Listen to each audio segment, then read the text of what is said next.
The Ramsey Show. You can be intentional about your character. You can have money and a career. You are the hero in your story.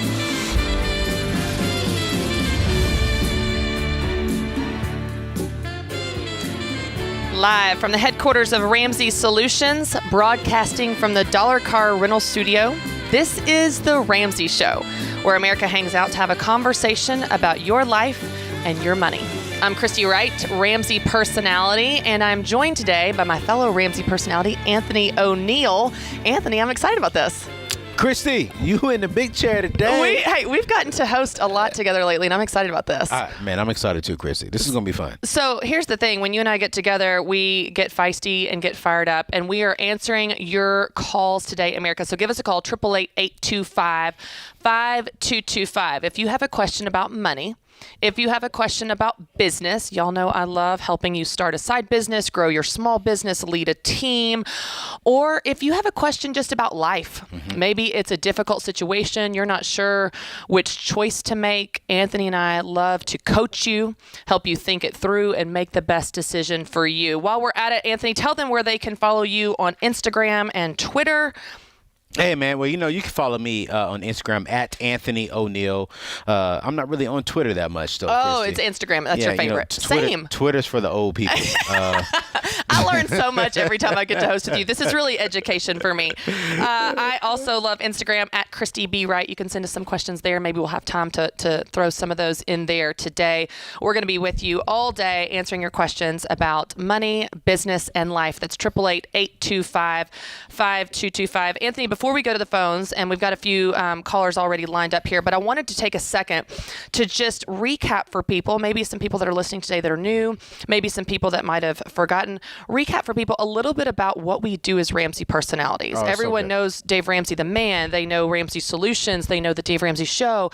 And now we're Ramsey Show, and we are really being able to help people in more ways than just money. And so I'd love to kick it off, and you tell us a little bit about kind of how you came here to Ramsey Solutions and who you love to help and how you love to help them. And then I'll do the same.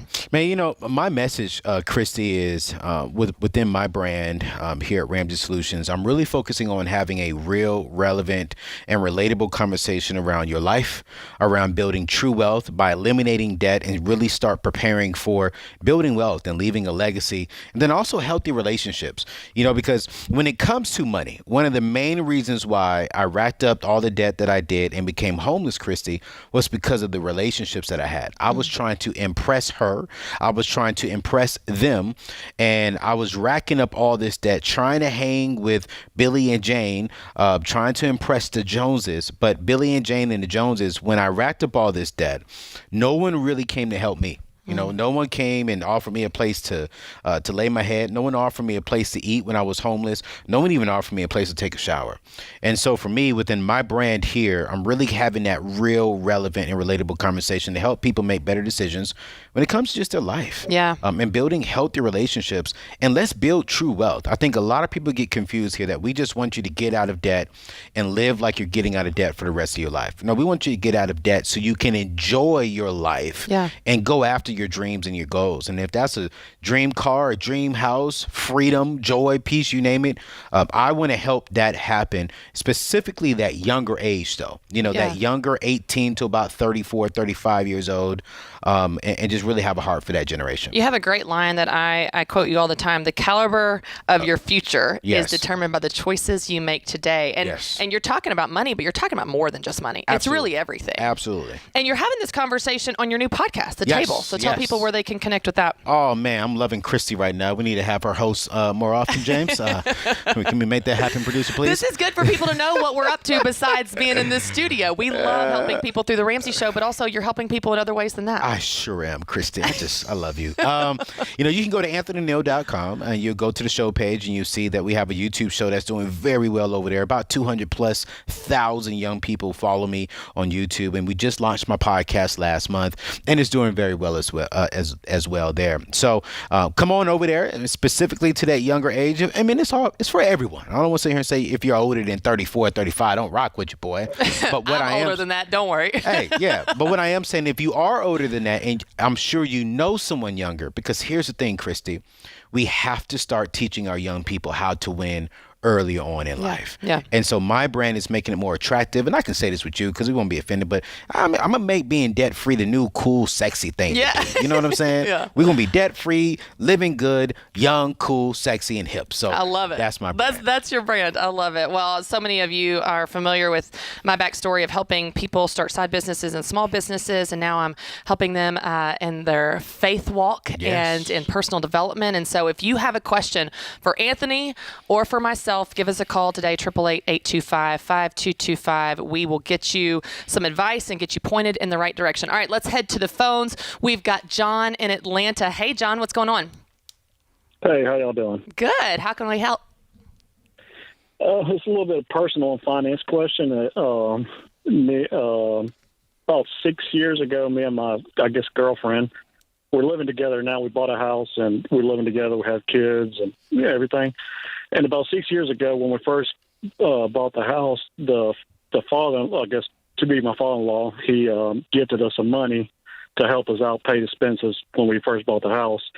And shortly, like a year and a half later, or about 2 years later, the mother-in-law, we had like a little disagreement and argument over the phone, and she kind of threw that money at my face, which is clearly gifted by her husband. He knows that's your money to help y'all out. And she just kind of just threw it at my face and, saying that, well, the house is mine, because we gave you that money and all that. And now that I'm well on my feet, I pay the house off. I'm completely debt-free. And wow. I have some money. I have about $70,000 money just sitting in the bank right now. And what he loaned me or gave me was $9,000. But I'm wondering, should I pay it back, even though he's the one that gifted it, but she's the one that threw it in my face? And we're not in good terms with the mother-in-law. We just recently found out we're having our next day, expect another baby, and she didn't even tell. My wife texted her. She didn't even call her back or nothing. And it was just kind of I guess she really doesn't approve of us. So John, we're about to go to break. So let me help you out here real quick. Do you owe it to her? No. Okay, because that was a gift. But if I was in your shoes and I'm sitting with some money in the bank account and I don't want any headaches, I'm just going to pay mother-in-law off, just out of love, just to avoid avoid any future headaches.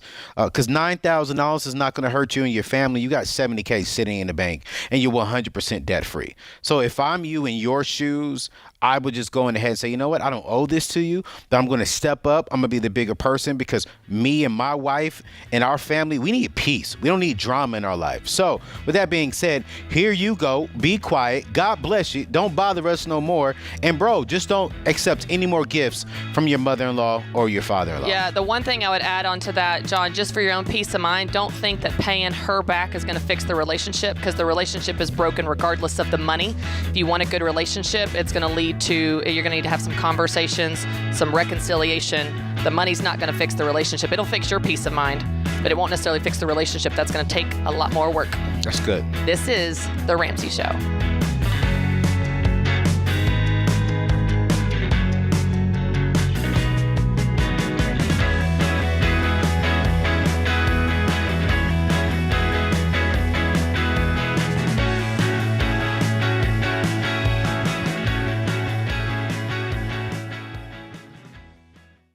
Folks, it's an honor to tell you about the Army National Guard. Not only are they big supporters of our high school curriculum, but they also give you the opportunity to impact your local communities.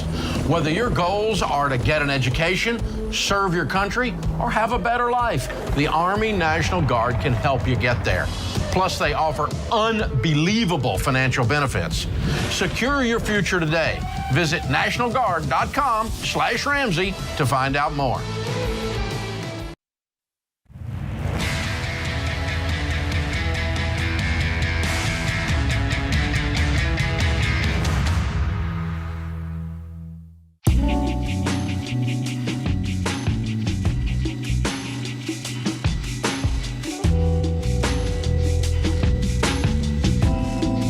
I'm Christy Wright, Ramsey personality. Co-hosting with me today is Anthony O'Neill, fellow Ramsey personality. We are both best-selling authors. We both love helping people in their life and with their money, and we're taking your calls. So give us a call, 888-825-5225.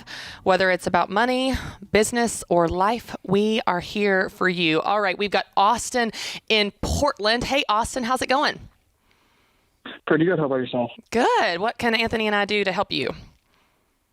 Yeah, so pretty much right now I'm in a stalemate with my parents. I got a good amount of money in the bank, and I want to invest it. I do have some invested in some moderately aggressive mutual funds. I want to put more in. My parents say I should save for college because I think I'll need the money for tuition. So what do you guys think I should do? Should I get them on my side, listen to them, or what do you think? It sounds like your parents know something that you don't, which is they expect you to pay for some college. Tell us a little bit more about those conversations and what your college plans are. Yeah, so I've gotten a pretty good scholarship at school. I still have to pay a little bit out of pocket, nothing crazy. But I do work a ton. I don't make pointless purchases. So I want to get more money into, mutual funds or something, get a retirement fund started, something like that. And they don't really want me to right now because they do know that I'll have to pay some for school, but I'm making enough that I can pay as I'm going. So I want to take that extra money and, invest it. How much do you have? In cash, I have $30,000, and in mutual funds, I have just over $8,500. Okay. And what's your income right now? When you said you're working a ton, what's your income, and what will it be if you even know when you're going to school? Are you still planning to work and that kind of thing? So I work whenever I'm not at school, and anywhere from $10,000 to $12,000 a year. Okay. Well, I'm going to let AO take this one, but I will say that to have a savings when you go into this transitional stage of life is smart.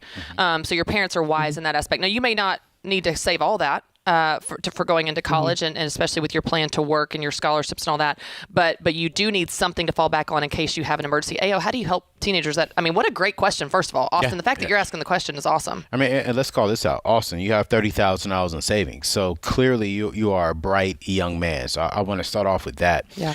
Your mutual funds of $8,500, are those covered in a retirement plan, or is it just in some simple mutual funds? It's just in simple mutual funds. However, my financial advisor does want to move me into a Roth IRA in the next coming months. Okay. Cool. So that's the next step. How but much? I do want to put more in. Cool, great. You say you have some scholarships. So how much over the 4 years do you need to come up with to graduate debt-free? Like, what's your out-of-pocket cost? So actually, I'm in a 5-year degree, but Okay. I'm in my 4th semester right now. So I have 6 semesters left, and I pay about $7,500 per semester. Okay, so we're looking at $7,500 per semester times that by 4, correct? 6. 6. So 7,500 times 6. So you need $45K just to graduate college 100% debt free. And so let me help you understand this one. I love the fact that you have the energy and the drive to start investing to really start building some wealth. I love that. And I want you to keep that. But let me tell you, what's the number one wealth builder blocker for young people in your age is debt. Student loans, man, specifically. And so what your parents are telling you right now is very wise. They're saying, hey, use this money to cash flow your way through school. And here's the thing, bro. If you graduate with $40,000 in your savings account at 22, 21 years old, you can take that money over to a financial advisor and get that properly invested, and you still will be ahead of the game. Okay. A study just came out recently that nearly 58% of the people in America today don't even have $300 in their savings account. You have 30,000. Okay, so you are already far ahead of the game. Let's keep you far ahead of the game by avoiding taking out student loans. So I know you're saying, hey, but Anthony, I can work. No, here's the thing. Life could happen. And so you don't want life to happen and then you would have had the money. No, keep the money in the savings account just in case you're going to use it for paying off school. If you do not use it to pay off school, you graduate debt-free, still with the money in the account, go holler at your financial advisor and boom, invest it. But go ahead and get that $8,500 switched over to a Roth IRA right now before you start putting more into it, so that way you can get the compound interest. And the way you're moving right now, man, within the next Christy, 20, 30 years, man, this young kid would be a millionaire just by investing and saving up properly. Well, it's amazing too, but I think the good thing to call out, the fact that he's asking this question is impressive. He's going to be fine. He's got $30,000 in the bank and he's asking this question. Yeah. The thing that I want people to remember that are in these, this age group that you love to help, AO, from teenager to your mid 30s, you are, in most cases, in a transitional stage of life. You're talking about college, maybe secondary degrees. You're talking about buying your first home, probably, having babies, getting married, honeymoon. These things cost money. So if you have cash, we want you to hold on to that savings for any of those upcoming expenses that you may need that you can't see right now. And then when that season is past you or when you're able to cash flow it, you have the extra for sure. Talk about investing. But that's the reason that the baby steps go in the order that they do, because we want to protect you, especially those of you that are listening that are young. We want to help you during those life stages when you've got those big expenses coming up. All right, we've got a call from Kim in Tampa, Florida. Hey, Kim, how's it going? Hey, it's going very well. Thanks for taking my call. I have a question about entrepreneurship. Okay. So I'm going to name off 6 things because I'm, a rock star in all 6. And it's just really challenging to kind of find out what direction to go as an entrepreneur, because I do have a 9-to-5. Okay, these are your 6 ideas. Is that what you're about to give me? Yes. All right, let's shoot through them quick. What have you got? Okay, so I've been low-key mentoring since high school. I was an administrative person when I was in the military. I did talent acquisition, which is recruiting, and killed it. And had awards. Right now, currently, I'm a program manager, and I have a weekly talk show. And plus, I love networking. I connect people all the time that do stuff. So, I mean, that's the whole basket full of stuff. It sure is. Let's back up for just a second, Kim. First of all, I want to commend you on your confidence because you are excited and you believe in yourself, and that is the first hurdle that so many people get stuck at. So I'm impressed with you. The second thing is, I love that you are multi-talented. You have a lot of talents. You have a lot of interests. That's awesome. Here's what I want you to think about, and this is going to be something that you're not probably going to have the answer for in the next couple minutes, but I want you to think about after we get off the phone.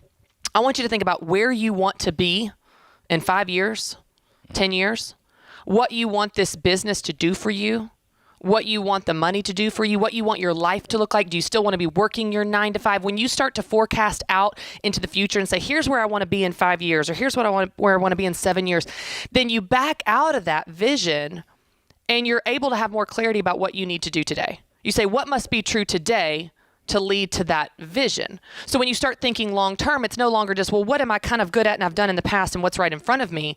It's which of these 6 options, and maybe it's something you didn't even mention, is going to lead me to where I want to be in 5 years. So when I ask you that question, is there something that comes to mind, or is that something you need to think about a little bit? Definitely have to think about it. Yeah. Well, here's the good thing, Kim. It just gives you a strategy for narrowing down your options.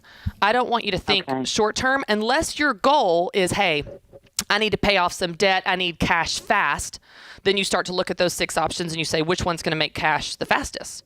That answers your question. But if you're thinking, this is just fun, I want to use my gifts, I want to quit my 9-to-5 at some point, I want to think long term, I want to, get myself to where I'm doing what I love every day and it doesn't even feel like work, well, then you ask different questions. You say, what am I going to do today that's going to lead me to that 5-year vision? And it's more long-term thinking. It's more long-term planning. And then maybe you come up with a different answer.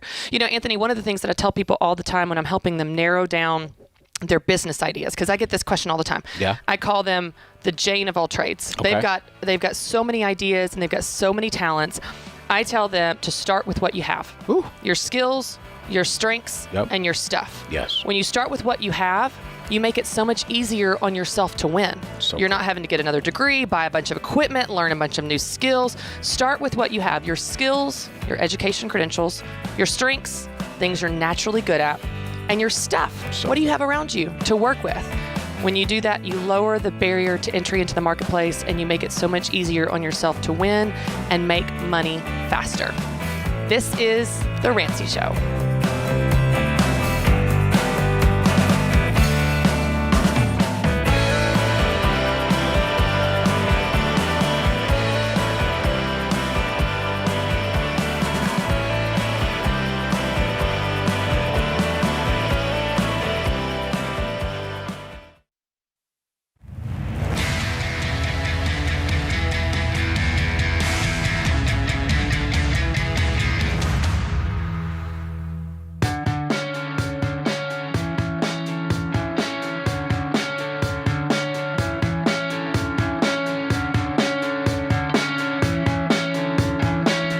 I'm Christy Wright. Hosting today with me is Anthony O'Neill. You can follow us on Instagram at Christy B. Wright or at Anthony O'Neill. We love connecting with you online and on Instagram. We are taking your calls, America, 888-825-5225. If you have a question about money, starting or growing a business, or just life. Maybe you're faced with a tough decision and you want an outside perspective. We are here to help. Give us a call, 888-825-5225. Now, Blinds.com, 100% satisfaction guarantee means that even if you mismeasure or pick the wrong color, they will remake your blinds for free. You get free samples, free shipping, and with the new promos they run every month, you'll save even more. Use the promo code Ramsey to get the best deal. Today's question comes from Ryan in Fairmont. I've been making positive changes in my life, but my friends still see the old me. How do I get them to change their opinions of me? Ayo, I want to hear what you think on this one, and then I want to jump in. I'm curious. This is going to be good. Christy, you don't want to hear my opinion. I do. Let's have it. I don't care what my old New friends think. Yeah. New friends. I'm just getting new friends, I mean, even Jesus wasn't accepted by, his friends and his community. So for me, I'm just like, hey, I'm not going to allow someone to prevent me from moving forward. If you're going to always remind me of my past, you're going to be in my past. Yeah. That's just my philosophy. That's good. Such a simple but really profound answer, because I think sometimes we feel bad. We feel like, oh, should I do something? Even the question is, how do I get them to change their opinions of me? And man, we get this confused so often, AO, where we think we can change people. Mm-hmm. How do I get them? How do I get my husband on board? How do I get my parents or in-laws to behave with their money? How do I get someone to do something? You can't. You can't get people to do something that they don't want to do. No. All you can do is be you, the new and improved you, if you're going places, making positive changes, like you said, Ryan. And it's their choice if they want to go with you. Yeah. And here's the truth. Let's be real. Some of the decisions in our past have hurt people. And so some people cannot get over that hurt. And that is okay for them. As long as you are getting better, you are maturing, you are progressing forward, and you are growing. Forgive yourself of the decisions you made in your past and proceed forward. If they cannot do that and see that you are a new man, a new woman, that is their fault.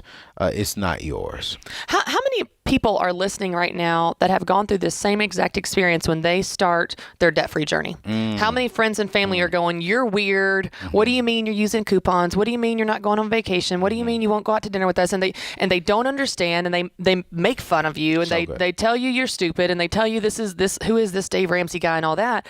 But the reality is, if you kind of like you said, Anthony, if you surround yourself with people that are modeling what the kind of life you want to have, people that are wealthy, people that have great marriages, people that are great parents, then you're going to have this awesome input and influence of people that are leading you in the direction you want to go. But I will say, one cool thing you might find for all these people that are from your past, or even in your present, reminding you of your past, if you keep just being you and you keep going places, they'll make fun of you for a while. Some of them may drop off. Some of them may fade into your past. Some of them might change their life because of you. Yeah, I agree. They might stop making fun of you and say, hey, can I borrow that book? Yep. Hey, can you tell me how you did that thing? I know I made fun of you, but I'm sorry, because I really want what you have. Yep. I want that marriage you have. I want that family you have. I want that wealth that you have, whatever that is. So I just, as an encouragement to you, Ryan, I love the advice of, if they're not coming with you, don't let that hold you back. But at the same time, your light might just inspire them to change their lives as well. So good. All right, we have got a call from Stephanie in Louisville, Kentucky. Hey, Stephanie, how's it going? All right, how are you guys? Good. How can Anthony and I help? Well, so my husband and I have a unique opportunity. We live at the end of a cul-de-sac, and on one side is our house, and on the other side is this undeveloped land that's actually owned by a land developer that's trying to put in a bunch of houses. There's two ways to access this place. Either he can put in a half a mile of private road and go in through the back, which is going to be really expensive for him, or he can extend the road that we're on, which would be a lot easier. Problem is, something like 40 years ago, the land surveyor messed up, and the road is not wide enough, or at least the public area is not wide enough for him to put in those houses. He needs about 10 feet of the end of our driveway.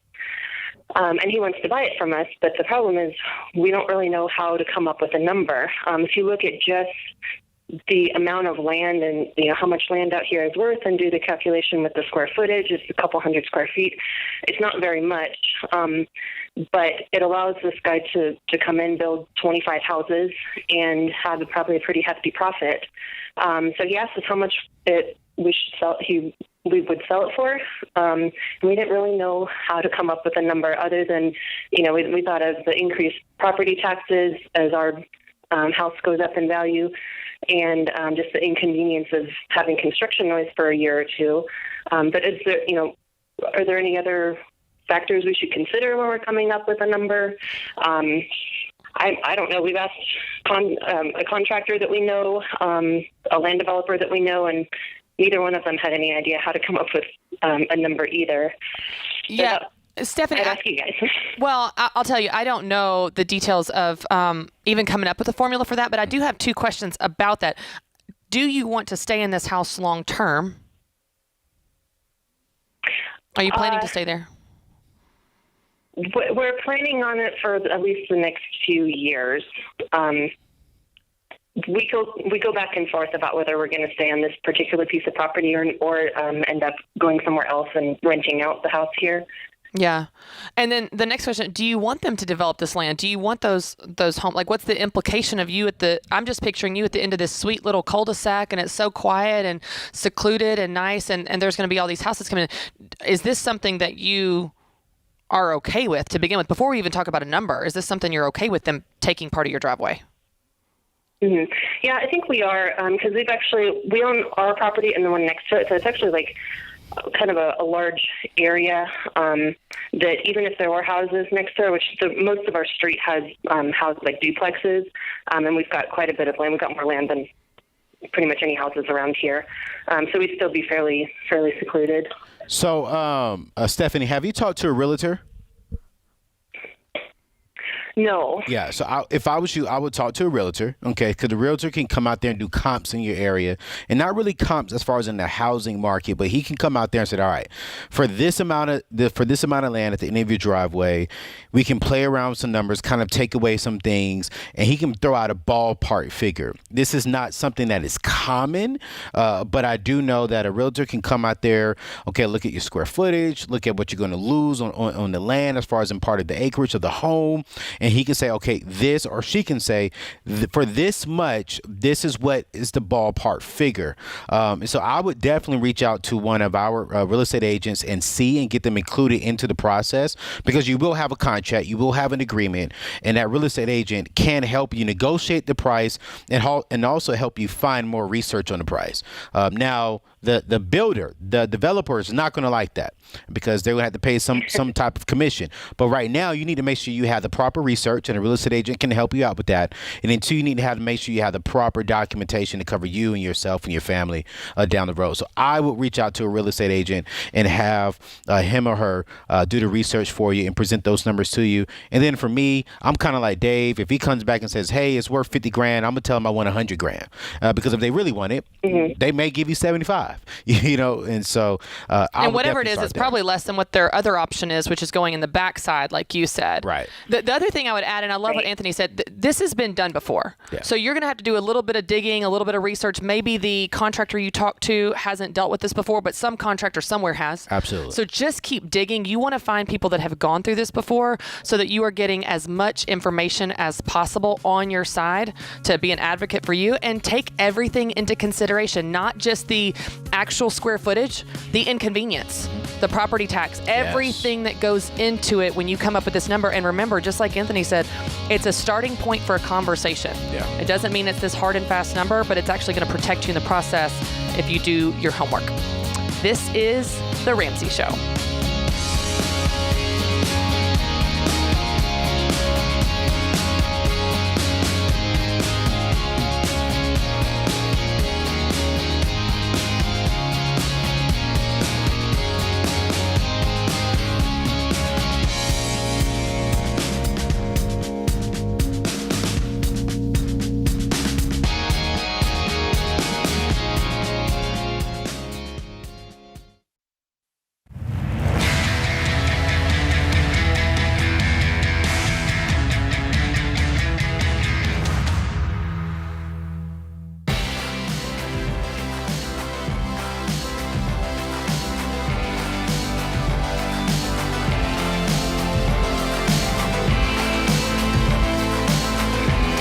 Christy Wright with Anthony O'Neill. We're taking your calls, America, about your life, your money, your businesses, things you're working on, things you need help with. Give us a call, 888-825-5225. We've got a call from Yashika in Raleigh, North Carolina. Hey, Yashika, how's it going? Hi, how are you? Good. How can Anthony and I help? Thank you. So, my dilemma is when my marriage ended, I moved into a rental, and I'm currently still in that rental. And I guess my question is, if I ultimately know that I want to build a dream home, like in the near future, if I should do that, even if I would like to do that with a spouse, with the intention of remarrying in the future.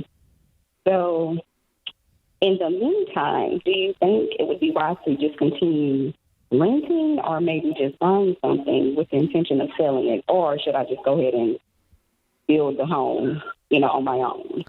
This is a really interesting question. I'm so curious what Anthony has to say about this, because here's what you're asking is not really just a financial question. You're asking about, this is a life question. And I'll tell you my personal beliefs, and this is my personal beliefs. I don't want you to put your life on hold for a potential spouse that you can't control the timeline of. It'd be different if you're in a serious relationship and you're gonna see a ring in the next 6 months. That's a different conversation. But if that's not, you're not sure when that's gonna happen, then I don't want you to put your dreams on hold if you're ready to and have the money to. So let's talk about that. Like, do you have the savings to be able to start working on this house, or is that far off as well? No, I'm in a position where I can do it on my own right now. Yeah. If I may ask, you don't have to answer. How old are you, Yashika? I'm 37. 37. All right, cool. Are you dating someone seriously right now? No. Okay. All right. You have any kids? I have one daughter. She's 9. She's 9. Okay. All right. You see, I did a video on this, and all the guys are looking at me like, don't mess up, Anthony. I'm so ready for this. I am on the edge of my seat. Yeah. Dream home, Yashika? No. No. I don't think you should do it. Should you go buy a nice condo or nice townhome? Yes. You're young, you're beautiful, you're bright, you're intelligent. I believe your king, your provider, your man will find you. What I would hate for you to do is to build a home. Again, this is personal beliefs. This is not Dave Ramsey. This is not Ramsey Solutions. It's not Christy Wright. This is Anthony O'Neill just saying what I would say to one of my lady friends or to my sister is go buy you something nice if you want, so that way maybe you can rent it out down the road when you get married. But to go out there and invest into your dream home, what I would hate for you to do is do that. And then you have to leave that dream home because your husband is you're in Raleigh, North Carolina, because your husband's in Atlanta. So that's just my 2 cents. Okay. Buy something, but dream home. Here we go. Christy Wright. Here we go, y'all. Well, let me in. Here's the thing. One thing I want to call out, and this is I would say that AO and I might agree on this part of it. I don't think that you have just one dream home. I think you have your idea of your dream home right now at 37 with your daughter that you can see. You may have a completely different version of a dream home when you're 55 and married. And so I would take the pressure off that there's only one dream home for the rest of your life. That's a lot of pressure and a lot of commitment. 55 is a long ways away, though. Can her dream home be different at 40? Yes. Well, that's what I'm saying. Like, take the pressure off that you have to have your dream home only one time in your life. And so you can't have it now because you want to have it with your spouse. I would say you may have a dream home now that's like, this is right for me right now. And then in 3 years, you get married and y'all have a new dream, and it's in Atlanta or it's somewhere else. And you have the right to change your mind, change your plans, change your dreams, change your house. And that's okay. And the thing that I would add, and this is fun because we don't agree, and that's fine. I don't think you don't need to settle for a townhouse, Yashika. You don't need a man to have a dream house. You don't need a condo. You can have a house. If you got the money and you want to build a house, small house, medium house, whatever kind of house you want, you don't need to settle for a townhouse. But why does a single woman or even a single man like myself need a big old home, paying all these light bills, paying all these different things, Christy? You're telling people about how to secure the bag. This isn't based on need. This is what, if she has the money, she has the right to have what she wants. Not just, do you need it? I don't need half my earrings, but I want them. Okay. Why does she have to wait on a man? I love this conversation. We're just going to camp here. What time do we have to be out? Why does she have to wait on a man to have her dream house? I'm not What saying, if he never comes? Christy, what I'm saying, I'm not saying, America, that she has to wait on a man. I'm just simply saying, hey, while you are young and single, continue securing the bag, live somewhere nice. Is the townhome the bag? I mean, she's going to secure the bag by getting something that doesn't have a lot of electricity, a large electricity bill, a large, overhead for her. So that way, when she gets married again, Chrissy, watch this. She's coming to the table with a lot more to say, hey, I want to build this, but I'm not just coming saying you have to do it. I've been praying. I've been a good steward. And here is $200,000 go towards this dream home. Because if she goes and she does that right now, Christy, again, my personal opinion, she's not coming to the table with that kind of bag. She's going to come with, hey, I have my dream home. I have this large mortgage. You moving in with me, or you're doing this. Rather than it's like, hey, I've been praying. I've been faithful. I bought a nice townhome, or I bought a nice small home for me and my kid. But it wasn't the ultimate dream home. And maybe I could be off, because when I hear dream home, I hear something differently from myself. I hear a big home. Yeah. And I could be wrong. Okay. No. Let's say you're right. Let's say that's fine.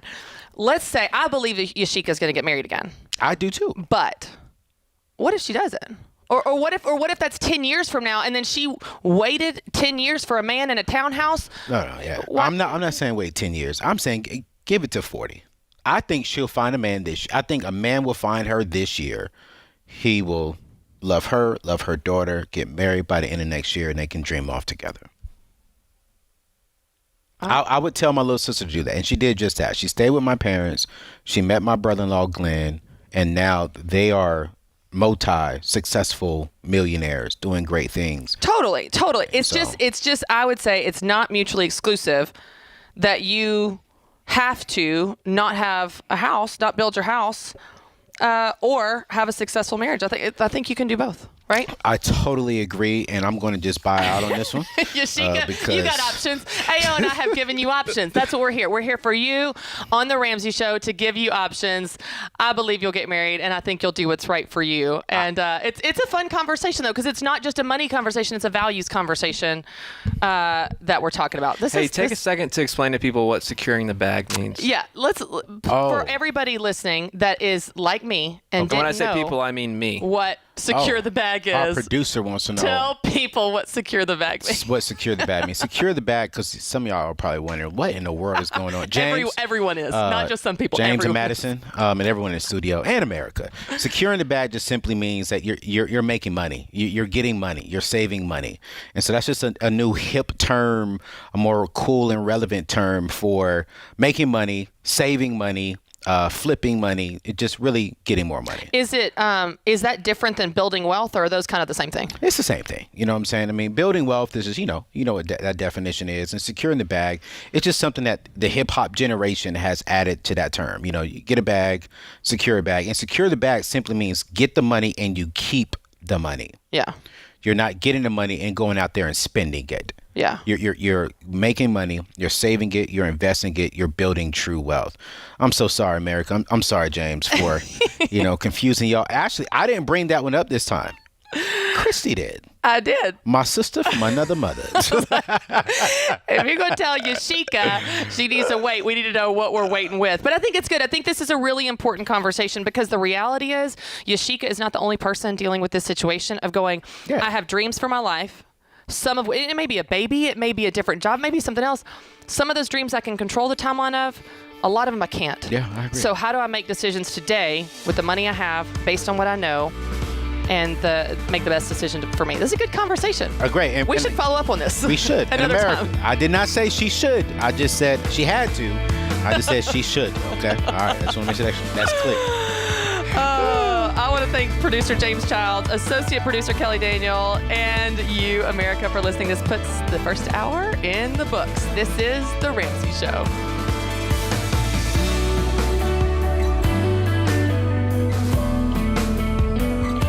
This is James Childs, producer of The Ramsey Show. Did you know The Ramsey Show is one of the most popular podcasts in the world? Subscribe or follow today wherever you listen to podcasts.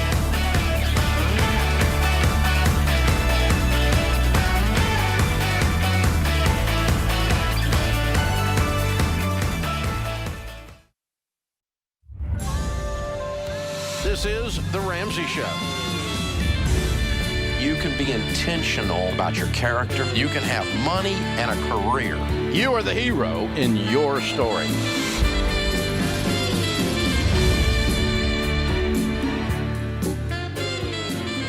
Live from the headquarters of Ramsey Solutions, broadcasting from the Dollar Car Rental Studio.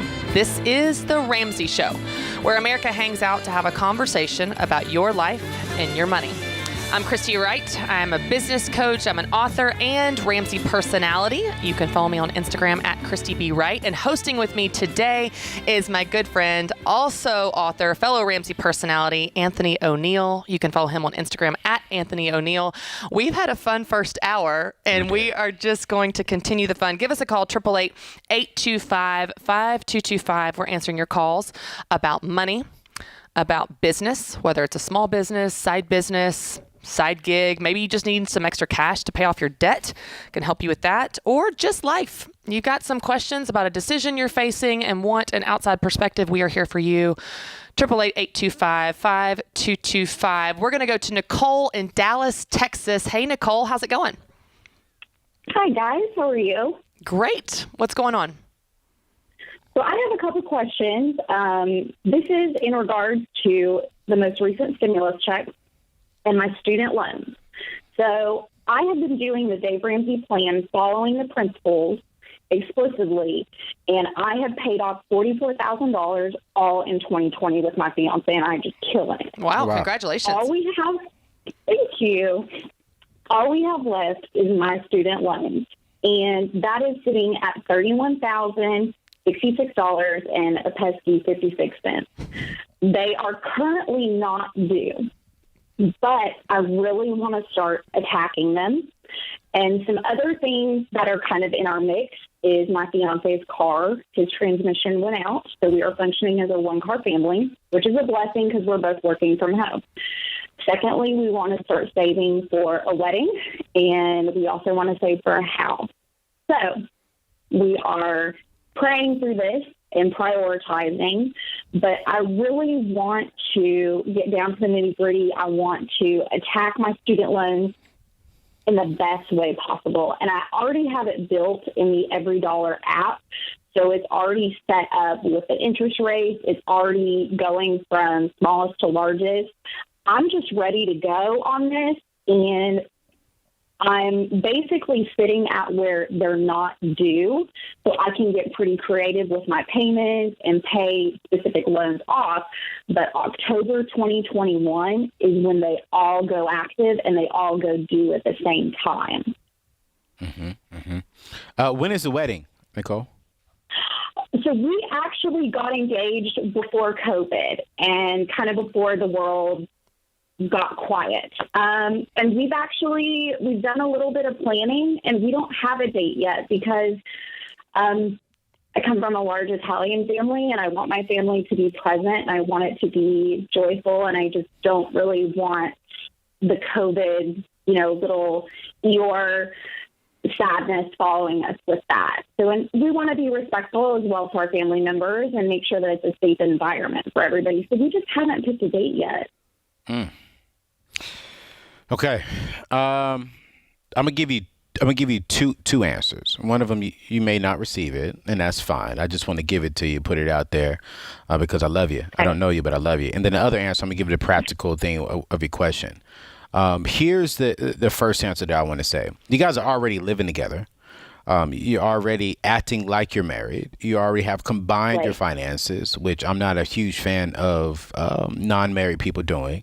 And so my suggestion is, only because I love you and I want to see y'all win.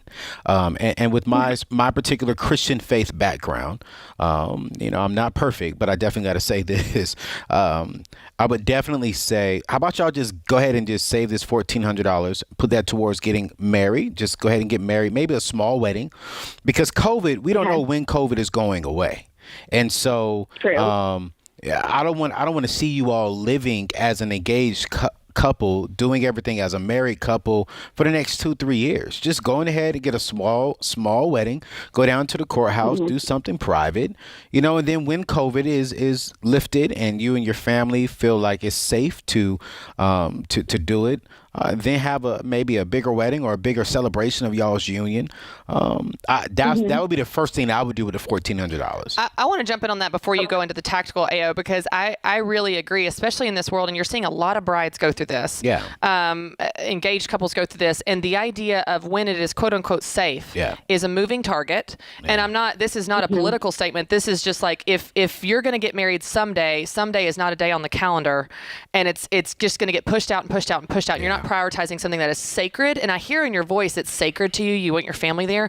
But just like you said, Anthony, my sister-in-law did that last year. They had a small backyard wedding, and they got married, and it cost hardly anything. I think it was just in the backyard with just family and friends. And then they had a big celebration reception in the fall. You could do your big Italian reception whenever you feel comfortable with that, but then you're prioritizing your marriage in this grand scheme. I just wanted to jump in and affirm that, because I think that's really good advice. Go ahead with the tactical too. Yeah, and Nicole, it's not. I heard you want to talk earlier, so I would definitely want to give you some time to respond. But just know, me and Chrissy are not attacking. We just want to give you some practical advice. My brother did the very same thing. John Gibbs. He got married right in the middle of COVID, and had a very small wedding because he didn't want to wait so long, and he didn't want to live with his wife, just acting as a married couple, but they're not married. So that's what I would do with the first $1,400 with. I would go ahead and get married if I was in your shoes, just to go ahead and just seal that. And then from there, move on. And then let's say if you don't take that advice, because that's totally up to you.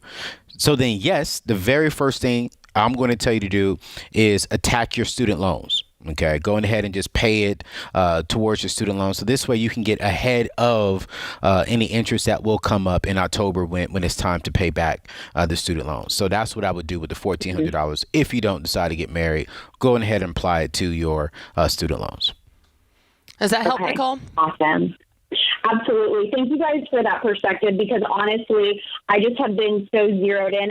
He's kind of the free spirit. I'm the nerd, and I've been so honed in on these student loans. Yeah. And actually, his folks had a timeshare up in Montana, and 2 weekends ago, we kind of dabbled in an elopement up there. So we might have to have a little financial meeting tonight in regards to a little small wedding, because that is just so cool. And I didn't even think about that.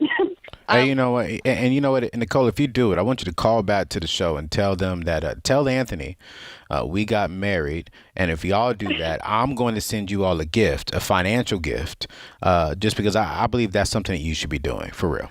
That's awesome. Well, Nicole, great call. Thanks so much for your question. And you know what? This is an exciting time. You're talking about big plans. You're talking about big dreams. This is an exciting thing. And I love this reminder that she can prioritize her marriage and still attack those student loans. It doesn't mean the student loans aren't going to get attacked. It doesn't mean your financial goals are off track. We're just going to zoom out a little bit and have the right perspective and say, hey, what's most important right now? This is most important. And we're going to do this. We're still going to have the big Italian celebration at some point, and we're still going to attack the student loans. We're just going to do things in the right order. Great question. This is The Ramsey Show.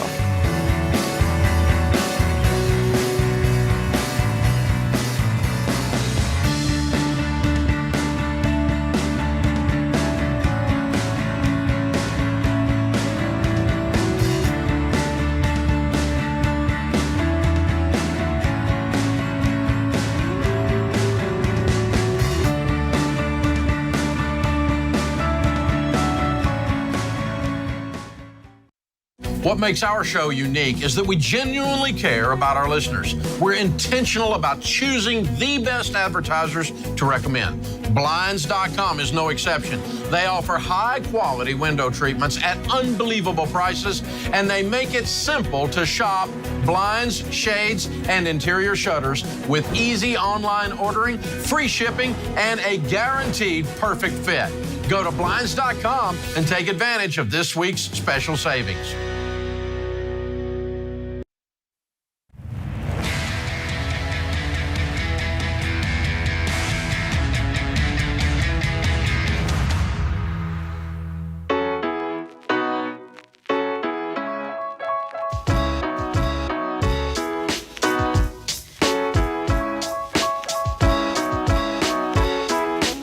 Well, St. Patrick's Day brought us a little luck this year. The IRS announced that it's pushing the federal tax deadline back. Everyone in the U.S. now automatically gets an extra month to file, with the date moved from April 15th to May 17th. Why? Well, the pandemic's still affecting things, and when you throw in the very recent tax changes, the April 15th deadline was looking like a pretty tall order. Now, with the change to May 17th, you have an extra month not just to file, but also to pay your tax bill. If you're in Texas, Oklahoma, or Louisiana, your tax date from the IRS is still June 15th because of the winter storms. So, what does this all mean? Well, you have extra time to do your taxes, but if you can file now, especially if you're due for a refund, go ahead and do it, and that advice comes straight from the IRS. And if you need help filing, either online or with a trusted tax advisor, we can help. Text TAX, TAX, to 33789 and get it done. That's TAX to 33789. All right, we're going to keep going to the phones, and we've got Adriana in Ventura, California. Hey, Adriana, how's it going? Hi, good. How are you guys? Good. How can we help? So I'm calling because I have $130,000 in savings, and I wanted to know if I should buy a home with that or put it towards my current mortgage. What are your plans? I mean, aside from the money, what are your plans? Are you planning to move? Do you need to move? No, I don't need to move. So the reason why I'm considering this is because I'm in a special situation where the home that I want to buy, it was my sisters and I. It's our home. It's 50-50, and so she wants to get rid of her 50%. And in order to if we sell it, because it was rented for 10 years, we would have to pay appreciation, or what is it called? I think it's because it got depreciated, so we will have to pay taxes on it. Yeah. So this is not the home you're living in, you're saying? The home that you're living in is not the one that you and your sister own together? Yeah, correct. No. I have my primary home. Yes. I have my own house with my husband. Okay. All right. Yeah. Here's the thing. I'm going to say sell the home. I'm going to say both of you all just go ahead and just sell the home and then just stay where you are. Take that $130,000 as long as you are debt free, as long as you have a fully funded emergency fund. Take that $130,000 and go ahead and just put it on top of your current mortgage. Just go ahead and sell your 50%. She sells her 50% and just get out of it, because it sounds like maybe it was inherited or something happened and they inherited the home. And so I would just sell the 50%, get rid of that responsibility, pay off my current mortgage, and then proceed forward. Yeah, and it's interesting, too, because I can't tell you how many times we've gotten calls like this on the Ramsey Show, Anthony, where people are in a situation and they're doing something and they are considering to continue to do it just because they've done it. Yes. Not because it's in line with their goals, right, where they want to go. It's necessarily the right thing anymore. Something that was right 10 years ago isn't right anymore. Or in your example, if it's something you inherited, not necessarily something you wanted. And so I love that advice. It's just get that out of your hair. Yes, you'll have to pay taxes on it, but then you also still have all that extra money from the sale of it. You can put towards your current mortgage. You're going to be in a great financial situation, and you just don't have to deal with it ananymore. Yeah, if that's not a part of your ongoing financial plan, gets you out of this tangled thing with your sister, which would be good as well. So that's great advice. All right, let's go to Catherine in Philadelphia. Hey, Catherine, how's it going? Pretty good. How are you? Good. What's going on? So I had kind of a specific question about taking some time off work to do like a long through hike on, say, the Appalachian Trail. Okay. Well, what's the situation around it? So I do have some money saved. I'm technically on baby step 7. I don't have any kids or a house. And then I have about $40,000 saved, which is my emergency fund, and then also money that I would use towards it. How much? So I just kind of was looking for some advice. How much extra do you have on top of your emergency fund? That is, the $40K is everything. Oh, okay. And then my 401K. I'm doing your 401K. All right. Sounds good. What do you do? Yeah. I'm an engineer. Okay. How old are you, Catherine? I'm 32. Oh, 32? Yes. Okay. All right. Should you take 6 months off to go hiking? I'm so excited about this answer. I can't even see straight because I feel like this is going to be another really good segment between me and you. Because let me tell you, Catherine, AO and I don't have the same answer on this question. I can just tell you right now. Go on, give her your answer, and then we'll go together. But see, here's the thing: we might be on the same page. Okay, let's have it. Because she's debt free. Yep. She doesn't have any. She has a fully funded emergency fund. Here's where I have a question that will determine my answer. Okay. Catherine, how much do you need for 6 months to live? Like how much will you have to spend on your bills back at home and to survive? How much money will you need? Probably $8,000, and that's probably overestimating. So about $10,000 absolute worst case scenario. Yeah. That leaves you $30,000 in your bank account. Yes. At 30-something years old, how much do you have in your retirement account right now? $120,000. Go hiking. Yes! See? I'm so excited. I didn't expect that, Catherine. I thought I was going to have to swoop in and with the all other y'all perspective. out there laughing. Y'all just see, y'all was like, Anthony, don't do it, Doc. Anthony said, should you take 6 months off to go hiking? I was like, oh, this is not going to be good for Catherine. I can tell by how he repeated the question. He doesn't like hiking, and he doesn't like this plan. I do not like hiking, but at the same time, that's why we work so hard. Do what we have to do so we can one day do what we want to do. That's right. Live like no one else, like Dave says, so we can live like no one else. And so she's done that part. Go live. Now, if she would have said, quit working for the rest of her life, Christy, I would have been like, nah, no, shawty. listen, here's my perspective that I'm bringing to this too, Catherine. As a mom of 3 kids, go hiking, sister. Go hiking. Because when you get 3 kids. If you have kids in your future, Lord willing, if that's part of your plan, now is the time. Now is the time to live those dreams before you got kids. So go hiking. And that's Christy. That's as long as she's saying 10 grand. You know what I'm saying? Like 10 grand is okay. Well, you don't have a lot of needs out in the woods, AO. There's not a lot of things to spend money on. So what's she going to do? Get rid of her apartment and stuff back here too? No, but I'm saying the 10 grand covering the bills, there's not a lot of additional expenses. It's not like we're going to travel Europe for 6 months, so that's going to be real expensive. So the woods are cheap. So I love it. Catherine, do it. And when you do, call in and tell AO how it is. Maybe we'll get him out in the woods, get him hiking. All right. We got a call from Matthew in Richmond. Hey, Matthew, how's it going? Hey, going well. How you guys doing? Good. How can Anthony and I help? Yeah, good. I got my wife in the background, but our question is, are we financially ready to start our own or my own consulting business? All right. Let's have some details. What do you currently do? How much money do you have? Let's talk about that. Sure. So we've kind of streamlined what we're doing. I'm a civil engineer, actually quit my job making around $130,000 a year. And my wife is now, she's a freelancer, does film work, and she can make pretty good money, but it's, temporary work from, a couple months at a time. Are you debt free? We are debt free. And how much savings do you have? We do not. We have around $24,000 in an emergency fund, and then we have a down payment of about $160,000.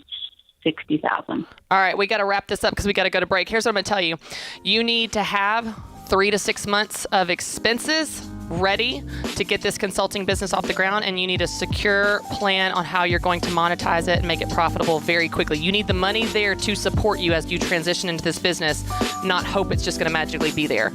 But you need a plan for it to be there, and it needs to be a proven plan with clients, with leads, that kind of plan. You have that there? Then yes, you're ready. But if not, you may need to save up a little bit more to get it ready before you're ready to take that next step. Great question. This is The Ramsey Show.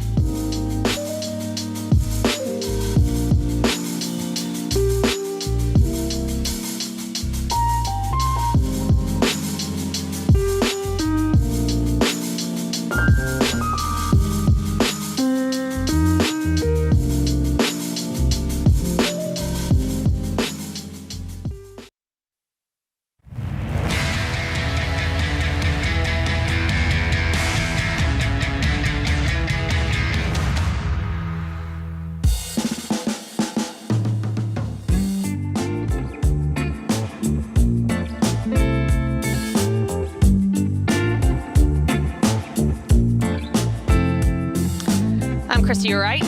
Co-hosting with me today is Anthony O'Neill, my good friend and fellow Ramsey personality, and we're taking your calls about life, business, and of course, money. You can give us a call at 888-825-5225. And this has been fun today because some of the calls Anthony and I have different answers on, which leads to a really good discussion. I've already been seeing people comment on Instagram, which is really fun. You can follow me at Christy B. Wright and Anthony at Anthony O'Neill. Yes. And we love connecting with you. We love hearing your stories. We love answering your questions. All right, we're going to go to the phones.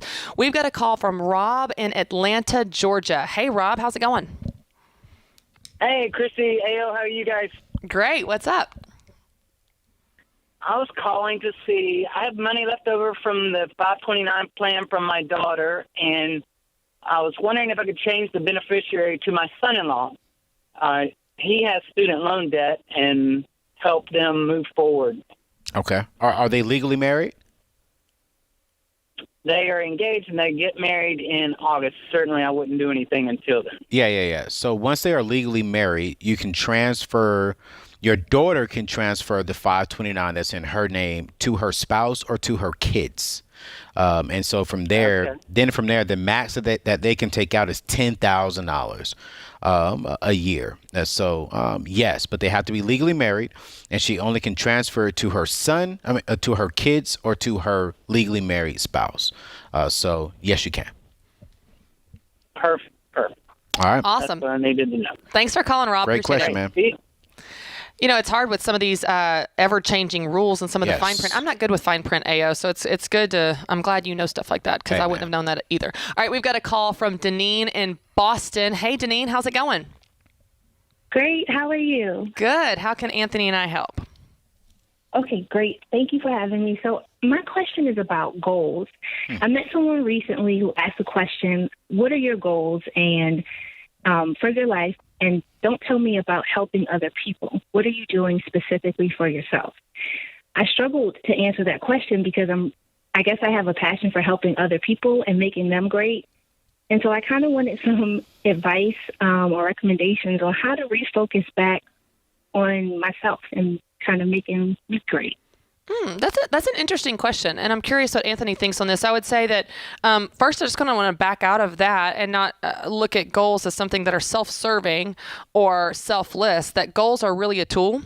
They're really a strategy to get you to where you want to be. Yeah. So where you want to be could be helping others. Where you want to be could be doing something for yourself or growing yourself financially or losing weight or running a marathon or starting a business. I mean, it could be whatever end goal that or end finish line that you want to define for yourself and your life and where you want to be in your future. And that could be 6 months from now, a year from now, 10 years from now. A goal is really just your tool to get you there. And so that becomes your path to say, okay, here's my strategy of how much, for example, in weight loss, I want to lose 50 pounds. Okay, well, I need to lose 5 pounds a week, or 5 pounds a month, or whatever your path is between here and there, depending on your timeline. So I would start by asking you, where do you want to be? Not what should you do today, but where do you want to be? Because when you cast your vision out into the future, you begin to see what you want your life to look like. And if you're not careful, Deneen, one of the things I've done before, and I know a lot of people that have done this, if you don't define what your finish line is, you'll end up crossing someone else's finish line. I remember being in a small group one time, Anthony, where we were all sharing what our goals were for the year. And this guy next to me shares, and he said, I've got a goal to read 30 books this year. And I thought, ooh, that sounds fun. I should read 30 books this year. That was a terrible goal for me with two young kids under the age of 3. Yeah. So think for yourself, where do you want to be? Yeah. What is your version of success? What do you want your future to look like? And then you basically use goals to get you there. So I would start with that question. Where do you want to be in a year, Deneen? Where do you want to be in 2 years or 3 years? What excites you? What are you dreaming about for the future? Let's start with that question. Okay, that's a great question and good input too. So I really kind of have a passion for helping people heal. Helping people what? Heal. And that probably sounds vague, but what I mean is just like overcome brokenness. So there was a time in my life where I to mentor survivors of human sex trafficking. And I was passionate about that. Then some things happened in my life, so it kind of pushed me a little bit away from focusing on it. But it just felt good. It felt right. And helping other people realize that they have like worth and value and they can overcome whatever they've been through.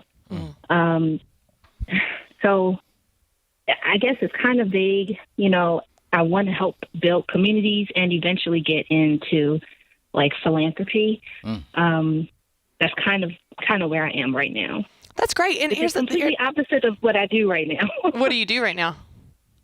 I'm in the military. Okay. Well, thank you for your service. I don't think it's a bad thing at all that it's vague. I just want to encourage you. You know, when I help women through Business Boutique at the event, or even back whenever through the Business Boutique podcast, Anthony, we start with, and we do this through Entree Leadership too, we start with a dream. And a dream is fuzzy. It's kind of like, I don't know. I want to help people heal and build communities. And it feels really vague and it feels fuzzy. And that's what dreams are. We can't quite put our finger on them yet. And that's okay. That's what a dream is. But as you back out of that dream and say, okay, what does a vision for that dream look like? Well, vision gets more specific. Okay, in 5 years, I have started a nonprofit, or I have become a volunteer or a leader in a nonprofit that is helping human trafficking victims, and I am helping through counseling and consulting. You get more specific with the vision. And then out of the vision, you back out of that further and say, okay, what's the goal to get me to that vision that fulfills that dream? And so, Deneen, I just want to encourage you to keep working on that process. You've got the dream. You've got this high level kind of fuzzy idea of maybe sort of what you want to do, but you're not sure what it looks like. I would just continue to spend time with that dream. Journal about it. Pray about it.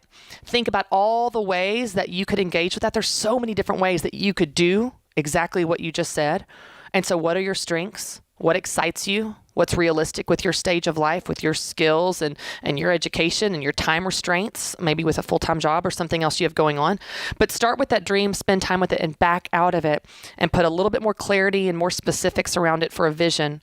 And then back out of that and set goals that get you there. And Deneen, if you'll stay on the line, I would love to send you a copy of my book, Business Boutique. Even though it's for women starting and growing businesses, it can help you even with this idea. And the first few chapters talk about this exact process I just walked you through in much more detail, going from dream to vision to goals. And so you can even just go through those first few chapters, and that'll help you get clarity around what your goals should be and what that can look like for your life. But I'm excited for you. That's a great question. And I think it's awesome that you want to help others. And I don't think that's a bad thing at all. They're not mutually exclusive. Anthony, I think people have this idea that when we do things in life, it can be through our career or something else, even on the side, just hobbies. It either is selfless or selfish. It's either self-serving or completely for others. And these are not mutually exclusive. I tell people all the time, business is a win-win. It's a win for the marketplace when you serve the marketplace, and it's a win for you when you earn an income for your family. So where do you think this idea comes from? Because I know you talk about this even on your show, that it's either for others or for me. It can't be both. And if it's for me, then I'm a bad person. And if it's for others, it's like we can't even consider yourself in the process. I mean, I think it comes from the generation of being, the culture says if it doesn't help someone else, then you're selfish. But then if you're helping someone else, then you don't really care about yourself. So I think for me, people are just confused, and I'm like you. It's okay to do both. If I start a business, it's benefiting me personally because it's bringing income into my home and it's helping me build wealth while at the same time serving my community, helping other people. And so I definitely think that you need to find something that helps out with both. And when I look at goals to me, I had it on my notepad. I pulled it up earlier because I've been writing down some things for my books. But goals are about the results we want to achieve. Now, habits are about the processes that leads to those results. So you got to have goals, but you got to have daily habits to accomplish your goals. Yeah, the discipline. Discipline. Craig Groeschel says it's the small things behind the scenes that no one sees that lead to the big things that everyone wants. It's those small things behind the scenes, those disciplines, those daily habits that lead to those goals and those visions. So good. This is The Ramsey Show.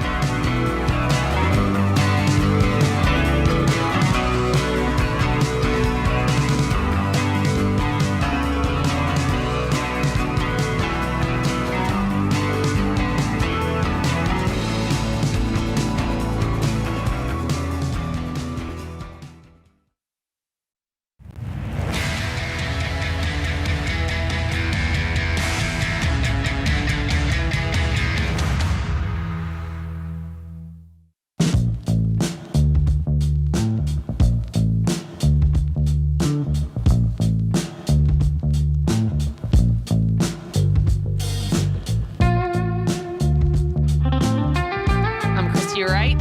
Sitting in today with Anthony O'Neill. We are both here to answer your questions about life, money, or business. And we've got a lot of exciting things we're working on. Anthony has The Table, his new podcast where he tackles all types of tough issues, fun conversations, real world relatable topics. I have The Christy Wright Show. A new episode airs every Tuesday. And I haven't talked about it today, but wanted you guys to know that my new devotional is out now. It's called Living True, 40 Days to Get Back to You. This is a 40-day devotional specifically to help you get back to yourself. I don't know if you've ever felt like that, but I have. And tough seasons of life or in your job, certainly in my role as a mom. It's different things can lead you to that result, but the sentiment is the same. I just feel like I've lost myself. Man, COVID made people feel like that. Absolutely. I feel like, you know this, Anthony, from working at this company and we launch projects and you have timelines and you get excited. This was supposed to release in April of 2020, got pushed back, and God knew when it needed to be out there. And I think it was right when people were starting to feel that of, man, I feel like I've lost myself. What is going on in this world? And I'm going to walk you through 4 sections of knowing who God is, who you are, where you are in your season of life, and where you're going and what God says about your future. Wow. And it's just it's an awesome 3 to 4 minute daily devotional to get you some time with God, some time to get back to you. That's Living True, 40 Days to Get Back to You. Would love to hear what you guys think if you have checked it out. And if you're a man listening, it's a great gift for your wife. We hear a lot that men are buying it for their wives or girlfriends or moms or daughters. All right, we're going to go to the phones. We've got Chris calling in from Washington, D.C. Hey, Chris, how's it going? Hey, y'all. How you doing? Great. What's your question for us? All right, great. My wife and I just had our first anniversary last week. Congratulations. So made it through pandemic and intact. Yeah. But yeah, we're both in our mid-30s. We're in baby step 4. Bought a home in 2019. And we're, really thinking seriously about a kitchen remodel. And those are pretty pricey, especially in this area. But we live in a townhome likely to cost around $25 to $30K for the remodel. We've actually got $30K saved. I guess my question is really trying to figure out if we're about to do something dumb by, investing in a remodel versus waiting until later, and just really trying to figure out if there's any guidance that you all have in terms of making that decision. Is that $30,000 that you have, is that all that you have, or that's above and beyond your emergency fund? Yeah, that's above and beyond, specifically for house improvement or home improvement. Okay, one more question for you, Chris. The quote that you've gotten on a kitchen remodel of 25 to 30, have you gotten actual quotes on that, or is that just a wet finger in the air guess? No, we've had about 3 to 4 estimates. Okay. And so it's really about trying to narrow it down and make a decision and pulling the trigger. Yeah. It's just a lot of money. We're trying to figure out if we should actually do it or not. How much is in your emergency fund, man? We usually carry about 6 months. I mean, it's about $19.5 right now. And you're in Washington, D.C.? That's correct. Yeah, I need you to up that a little bit. Yeah, I would definitely say about 25 in Washington, D.C. Then you will come down to about $25,000 for the remodel. And here's my philosophy when it comes for remodeling. I'm going to wait until I can afford to pay for it twice. While I'm waiting, watch this, I'm going to get several quotes from other people to see if I could find a better deal. Right now, with everything, housing market being the way it is, a lot of people are trying to remodel. Prices are going sky high right now. Prices are crazy right now, yeah. And so if I was you, I would up my emergency fund, especially being in Washington, D.C., to at least $25K. And then from there, you have $25K in your savings account. I would spend the next 6 months or next 3 months trying to get that to about $50K for remodeling. find you something to do for $20,000. Then you can maybe use the other $30,000 to do some other stuff around the house. But just my personal philosophy is I'm going to wait for any kind of remodeling until I can afford to pay for it twice. When I get that number, I'm going to do a lot of research. I'm going to interview at least 5 different people. Once I interview those 5 different people, I'm going to see which one comes back the lowest route. Then I'm going to pay cash for it as the journey goes on. That's just my 2 cents, brother. But I would definitely up because Washington, D.C. is expensive. It's expensive. And I like that advice, Anthony, of pay for it twice, because even if you don't need it, you have it. Yes. And house remodeling projects, anybody that's ever done them knows they always take twice as much and take twice as long. Yes. Twice as much money, twice as much time. And that becomes a major headache if you don't have it. So you definitely, I love that advice. That's really good. The other thing I would throw in there, Chris, I think you said that you guys are newly married. Just take into consideration anything else that may be more important next year that you'd rather have that money for. I don't know if you guys are planning to start a family or anything else. I don't know how stable your jobs are, but just before you spend that money on a kitchen remodel, which is not a bad thing. Yeah. But make sure that that's more important than like a nursery in 2 or 3 years if you want to do that. So it just changes your perspective when you think about all the things coming down the line. Yeah. And then maybe the kitchen remodel still happens, but maybe it just happens in a different priority order than you originally had planned. When it comes to remodeling a home, we know the number one is the kitchen. Ladies look at the kitchen when they first walk in. Is the kitchen big enough? Is it nice enough? Then the master bedroom. And then after that's the official living room space. So Chris, to make that investment is a wise investment to do for a home building process. But just make sure financially it's right. Because let's say if you get a quote for $20,000, I can almost guarantee you're going to end up spending $30,000. Yes. And so what I don't want you to do is have the money right on the head, and then now you got to go into your emergency fund to finish this project. That's another reason why I say make sure you can afford to pay for it twice. You have some extra left over, and then get some better quotes. Yeah, and it's for 2 reasons too. It's not only because you don't want to be stressed if it costs more.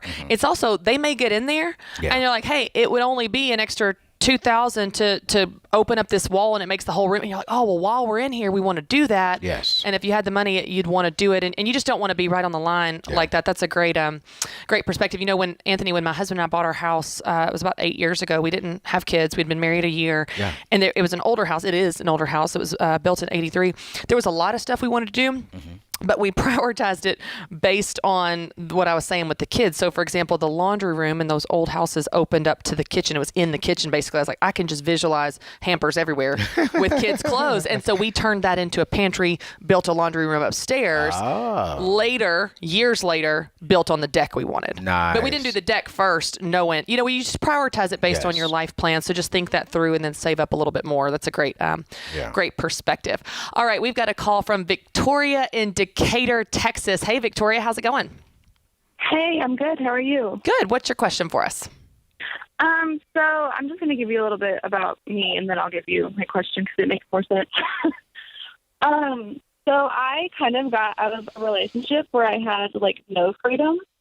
So now I have freedom, and I'm basically kind of starting over.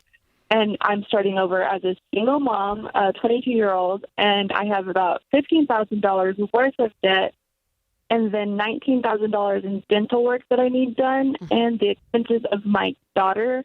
So I guess my question really is just where do I start? Do I go back to school, or do I just keep my job and work on expenses and work on moving out because I live with my parents? I'm just curious on where's a good start for me to get to where I can fully support myself and my daughter alone.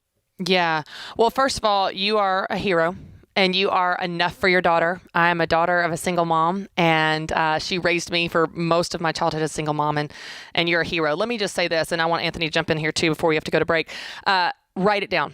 Write down everything you want to do, and when you see it on paper, it will take the overwhelm out of it. When you see it, you can do it. You just need to write down what do you want to do and prioritize those things, those expenses, debt smallest to largest. Definitely get on our every dollar budget, but writing it down, I think, will take so much of that overwhelm out of it. Well, this wraps up this hour of The Ramsey Show. I want to thank producer James Child, associate producer Kelly Daniel, and my co-host Anthony O'Neill. This is The Ramsey Show.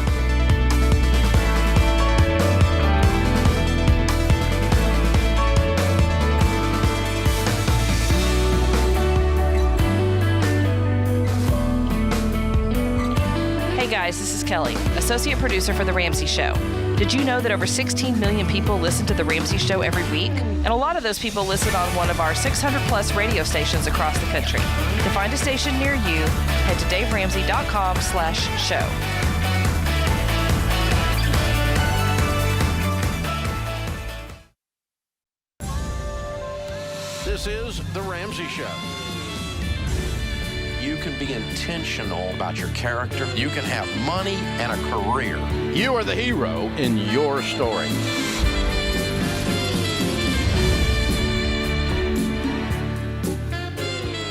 Live from the headquarters of Ramsey Solutions, broadcasting from the Dollar Car Rental Studio, this is The Ramsey Show, where America hangs out to have a conversation about your life and your money. I'm Christy Wright. I'm a Ramsey personality, best-selling author of the book Business Boutique and my new devotional Living True 40 Days to Get Back to You. And co-hosting with me today is Anthony O'Neill, who's also a Ramsey personality and best-selling author of Debt-Free Degree. We both have shows. Anthony has his show on podcast and YouTube, The Table with Anthony O'Neill, and mine is The Christy Wright Show. We would love to connect with you there and hear your stories and get to continue the conversation. We love helping people in personal development, in faith, in money, in business, and in life. We're taking your calls. You can give us a call at 888-825-5225. And we're going to go ahead and go to the phones. We've got a call from Kurt in Albany, New York. Hey, Kurt, how's it going? Good. How are you guys doing? Good. What's your question for us? Yeah, I'm 30 years old. I have around $30,000 saved. I put $10,000 of that aside as an emergency fund, and I think I'm on baby step 4 or going between 4 and 5. I want to get a car for myself that might be an investment for $15,000. I want to get information about if that you think is a good investment or I should invest it in some other way. Well, I've got a question about your emergency fund. I think Anthony's probably going to ask that too. You're 30 years old, and your emergency fund of 3 to 6 months of expenses is $10,000. Is that enough? Yes. I think it should be. Yeah. What? Well, you live in New York? Yeah, Albany. You must live with your parents. No, I pay rent. Oh, you pay rent? Do you have roommates? Yeah. No, I live alone. Oh, you live alone. Okay, how much is your rent? My rent, I used to pay $1,500. Now I pay $900. Oh, okay. All right. So 3 months, single person. I can see that. $10K is good. All right. Yeah. So that means it'll leave you over with $20,000, right? To spend towards a car. It means, and you said you could find a car for about $15,000. Yeah, I found one that I want, which is actually 15 is good because usually they go for $20,000. So I thought maybe it would be a good investment, something I can enjoy because I like going to the track and racing and doing that stuff. And the car isn't going to lose much more value because it's already a used car. Do you already have a vehicle? Yes. Okay. So are you trading this vehicle in, or are you keeping it? I'm going to keep it. I have like a beater car. I just get around in. No. Yeah, so at your age, you don't need 2 cars. No? No, sir. Yeah. I would definitely, if you want to get the car, okay, I would trade in this car, get $5K for the car. You're only spending $10K cash. So that's what I'd recommend. I mean, I'm 36 years old, man. I just bought a new car, and I had another one. I was thinking just like you. I'm gonna keep this car, drive this every day as my beater, my go to work car, and then drive my fun car on the weekends. So I was like, man, that's just unwise. Just sell the car, get some money for it, have it go towards the new car that you want, and so that way you can, you don't need 2 insurance policies, you don't need 2 gas bills, you don't need 2 maintenance things. So at your age, man, you have an option. You can keep the beater car and stack up some more money and go buy you something a little bit nicer down the road until this one, whenever this one dies off. Or since you're already in a good position, you're out of debt, you got your 3 months set aside for emergencies, you got an extra $20K. If you want to go ahead and upgrade your vehicle now, go ahead and do it, bro. How much money do you make, Kurt? I make, before taxes, I make about $50,000 a year. Yeah. Okay. Yeah, and the other thing to remember, and I think this is good for different people listening right now at different baby steps or financial situations, also look at your percentage of income. Yeah. You don't need 2 cars with that type of income. That's a fine income. You can continue to increase it, in the future. But, if someone was calling in and they're a millionaire and they want to buy another car, okay, buy another car. Yeah. It's a small percentage of the overall picture, so we just don't want you to be strained financially where a large percentage of your income is going to something that's unnecessary, like 2 vehicles. You don't need 2 vehicles. You can have the new car, like Anthony said, but just sell the other one. And that percentage, Christy, is 50%. You don't want your cars to be worth more than 50% of your take-home pay. Bottom line. Okay. And so I will go ahead and trade that car in, man, and then just boom, drive nicer. I mean, just go ahead and trade in and just drive nicer, man. But you've done great, Kurt. Yeah. I'm proud of you, bro. I just don't pay for 2 car insurance. Not right now. You don't need that expense over your head. Awesome. All right. We've got a call from Tim in Appleton, Wisconsin. Hey, Tim, how's it going? Good afternoon. I'm doing well. How are you? Good. What's your question for us? My question is, my wife and I are currently in baby step 4, 5, and 6. We have 2 children, 10 and 6. And the question specifically is about baby step 5 with my younger son. Mm-hmm. He has, I'd say, moderate special needs. He's moderately autistic. And right now we see kind of 2 paths for him. One where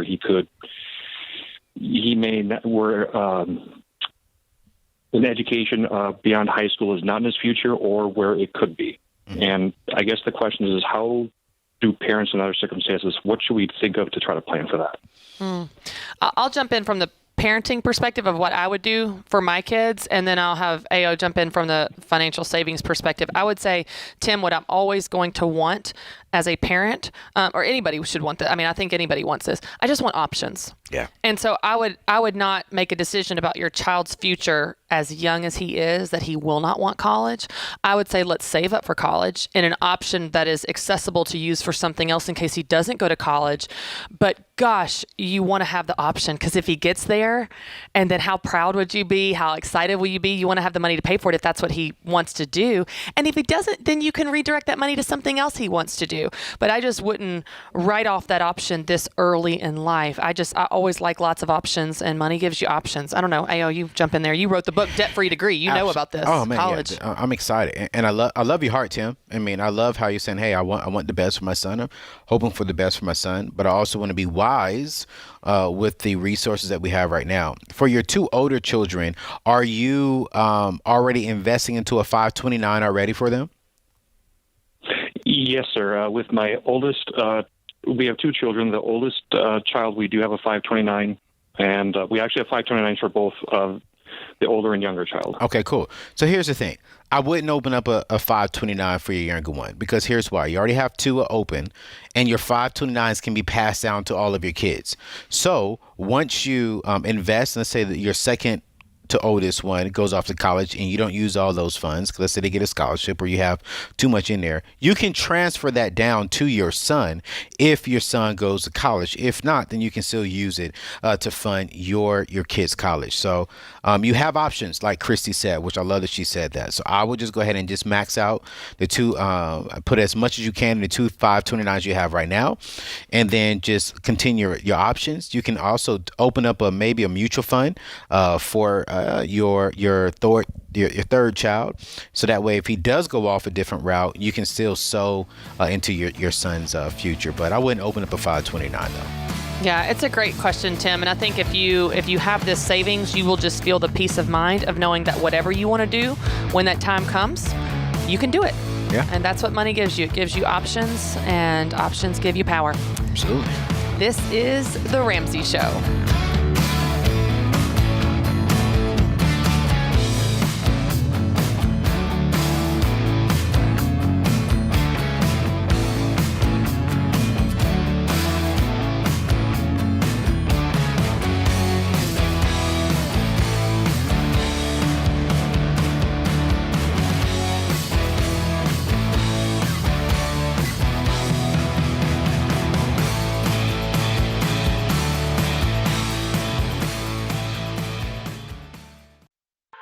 Cliff and I joined Christian Healthcare Ministries because we really liked the concept of Christians sharing each other's burdens.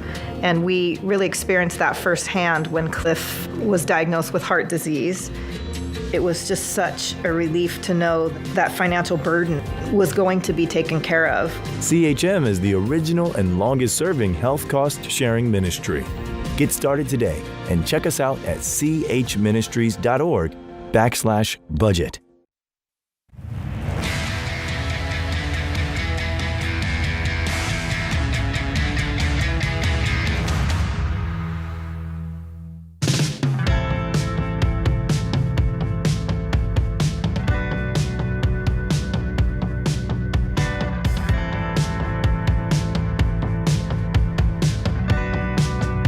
To your right, sitting in with me is Anthony O'Neill, and we're taking your calls about life, money, and business here today. And this has been fun. We've had a good variety of calls. We're going to go out to Mesa, Arizona with Chad. Hey, Chad, how's it going?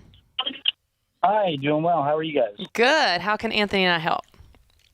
Yeah, well, real quick, thank you so much for taking the call. My question is whether I should continue to rent a home for my family or with the environment today try to purchase a home. The reason this is a concern is I'm married to my wife who is currently changing her status, so she's not working, and we just welcomed our son. He's about a month old now, and I also take care of my mother who has dementia and my niece who we have custody of. Prices on houses are going up, and really for the size of house we're looking for, it's kind of difficult to afford. Yeah. I have no debt whatsoever, and aside from a fully funded emergency fund, I have about $75,000 in cash and savings accounts. Okay. What's the rush, man? Let me ask you that question. I'm sorry, what was the question? What's the rush? Are you just fearful that, you may not be able to get into a home? Well, you have a lot of people that you're taking care of. What's your home situation right now as well? Okay, so our household income is about $85,000 a year. The rush, it's really, to give you context, we had already had a contract on a home, but it was a new build that wasn't able to be finished due to not being in compliance with Arizona environmental quality. So essentially the contract on the house is going to be canceled because they won't build the house. My concern is I keep on spending money on rent each month and, I'm not owning a home, which I feel is the next step. But at the same time, home prices are so expensive. I was kind of thinking either trying to purchase land and build a home on it or waiting for the prices to drop on the homes, but I just don't know that that's going to happen. So that's why I'm really just kind of reaching for, help with this. Yeah, it's interesting. I'll jump in just from my vantage point. The good thing is you have options. That can also be an overwhelming thing because you've got money. You could buy a house right now. But to Anthony's point, you're not in a hurry. You don't want to overpay. And one of the things that you said that was a little bit of a red flag to me, Chad, is you sound like you are in a very stressful season of life. You just had a baby, so you have a newborn. You also have other family members you're taking care of. So you're pulled in a lot of different directions. If I'm you, I don't want to build a house right in the middle of that. I don't want to be thinking about what kind of drawer pools I want in the middle of that. Now, if a house came on the market and it was it had the amount of rooms for what you want and you could afford it, I don't think you totally pass on it. I don't think you're like, no, we're not going to buy a house now, but I don't think you're in a hurry to. It's almost kind of like if the right thing came on the market, you would consider it, but you're not going to rush and force it. You're not going to overpay.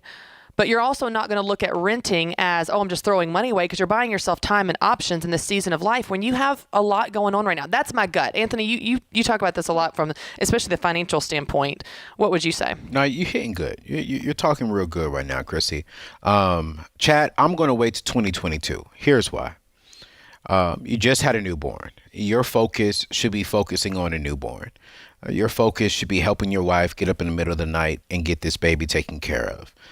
You all shouldn't be stressing about the newborn, plus picking out the colors of this and the carpet for that and wood grain floors for this. No, focus on that. Now, once you all get new to this new life that you have, then you and your wife can proceed forward. I would definitely take this year to just relax.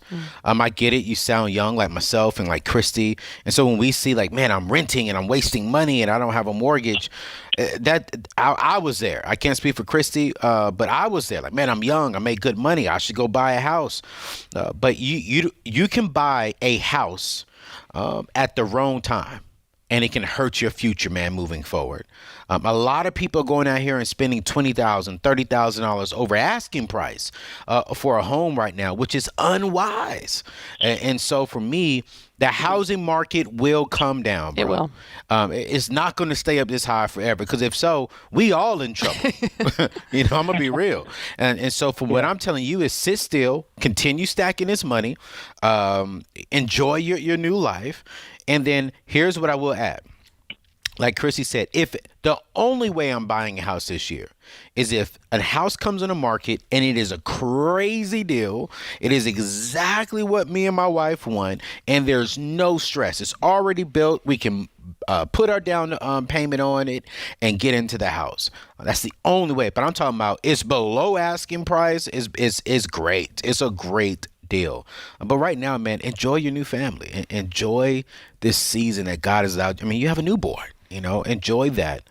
Get some peace, get some joy, and then next year, going ahead and build a home for you and your amazing family. Yeah, and history shows, if you look at the housing market over the course of forever, it goes up and it comes down. It goes up and it comes down. It will level out. There's a lot of weirdness right now because of COVID and people moving states. And then you've got the way the housing prices are reflective of people moving in that state. For example, Nashville is one of the top cities in the country to move to. We have a lot of people moving here from California, which is jacking up the prices because people in California got some money to just pay cash on some houses. And so there's a lot of variables at play right now that will not be at play forever. And so you're in a great position, just like Anthony said, to just wait for the right thing. And the right thing for you right now might just be focusing on that baby and getting used to this new season of life. And then when you're ready, going ahead and looking at buying a house. All right, we've got a question from Gabrielle in Fairmont, Minnesota. Hey, Gabrielle, how you doing? Hello, thank you for having me. My question simply is this. My mother, who just left a 30-year marriage, is now staying with me, and I'm taking care of her. In the process, she's had family help her financially. She just received a stimulus check. Now she's saying, I'm going to pay back all my family members and so forth right now. What I suggested is, no, mother, find ways to use that stimulus check and multiply it. Then pay back your family. If your family is not putting a burden on you to repay this, then why are you doing it? She's placing the burden on herself when she doesn't have to. Am I correct in giving her this advice? What do you have in mind for her when you say multiply it? Meaning, as a Proverbs 31 woman, we take something out of nothing and making out of something. My mother has many gifts, such as sewing. She has gifts of cooking. I'm saying, let's take that money and multiply it. Use gifts and then see if it can multiply. She, however, wants to keep her word to the people, but the people that she wants to pay back, they are not burdening her to pay it back at a certain time. Anthony? All right. I'm going to jump in and say that one of the things I love about this question, Gabrielle, is I love your mother's heart. I would be way more concerned to hear a question from a mom that's not really interested in paying back family, that's not really interested in paying their debts. They're perfectly fine with owing family members. So I would encourage you to hear the goodness in her intention and in her heart. The other thing I would remind you of is she's a separate person and you can't make her do anything. You can give her advice, but she's going to do what she wants to do. I would say that the great thing about this question and situation are the two options of her taking that money and, in your words, multiplying it. Maybe she starts a business or does something with it to make more money with it, is not bad advice.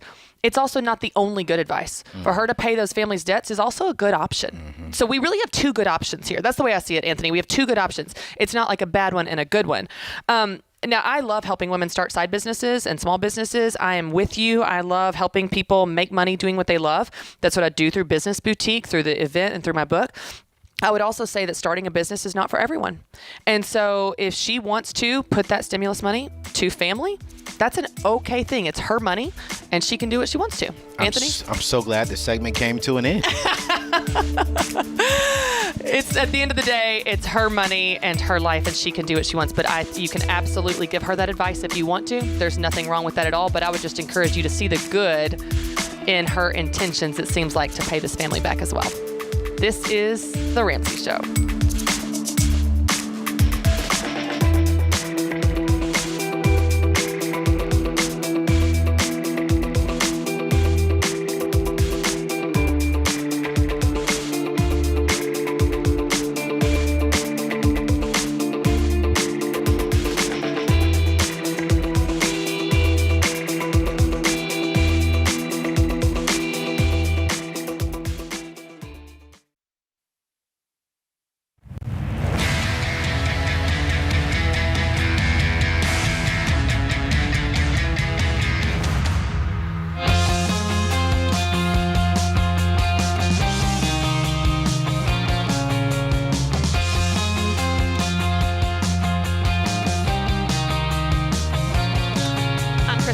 co-hosting with Anthony O'Neill today, and we're here for a couple more segments. If you have a question about money, business, life, or just a decision you are facing, we would love to help. Give us a call, 888-825-5225. We have a few more minutes to answer your calls, and we're going to go out to New Orleans with Heather. Hey, Heather, how's it going? Hey, how y'all doing? Thanks for having me. Sure. What's your question? Okay, so just in general, I'm a mom of three, a single mom of three, and I live paycheck to paycheck. And I just got the stimulus, of course, the $5,600, and most of that went to just paying off my credit cards, because that's literally after I pay my bills, that's what I'm using to put food in my house. I don't get food stamps. Because they say, of course, you make too much for food stamps, but you're still struggling to eat. So you get like you're in this catch, right? So I'm just looking like I don't know if I should do a career. Like I only have a GED. I'm a great worker, and I make close to $37,000 a year. But raising three girls, one of them that just got braces, right? And then it's just I'm just tired of the check to check, and I don't know, just looking for some personal advice. Yeah, I hear you, Heather. And the fact that you have those three kids that you're responsible for, I hear that in your voice, that responsibility, not just the money, just the responsibility, and being a single mom. Like I hear that in your voice. I've got a few more questions for you just to get context around your situation. Then Anthony and I want to give you some hope, because you need hope. And there is hope. I want you to hear that. With the Lord does come through. Like, I don't want to act like God, because when I tell you, if you see what I make and then what I put out, it's literally like a miracle all the time. Yeah. But it gets to the point where it's like, God, when am I going to stop? Like I do get it. I do get like he gets the glory. But it's like you get tired. You're tired of struggling. The check to check, you get tired of, and really it's so stressful that I do block it out, and I just do what needs to be done in the moment. But times like this, when you do get a big chunk of money and then it all goes out, which I'm thankful I get to pay off the Capital One and the ASI and the ASI loan, because I had an ASI credit card and the ASI loan. So I'm thankful I get to bring that back down, to zero or little. But what's going to happen is, next month's going to come, and I still need to put food in the house, and I still need to buy clothes, and you still have pictures that come up, and, school pictures and soccer teams, and, all that does come with it. Yeah. Right? Yeah. So yes. it's like... Yeah, and I hear you. What are the ages of your kids? So I have a 13-year-old, a 10-year-old, and a 3.5-year-old. Okay. All right, I'm going to... Go ahead. Go ahead. I was going to say I just started getting child care assistance for Rose, which is my 3.5-year-old. So that has been a burden lifted, because I was paying $620 a month, and I just got child care assistance in August. Yeah. So that has been a blessing. So it went from $620 to $375 a month, right, for her. Mm-hmm. And they actually feed her breakfast and lunch, which is huge, because I was having to do breakfast and lunch at her other daycare. Mm-hmm. So Heather, let me ask you this.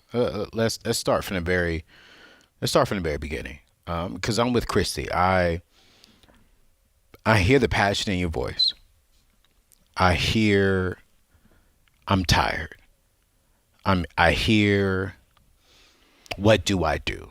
I hear, I want to be a great role model for my kids. I hear, I need help.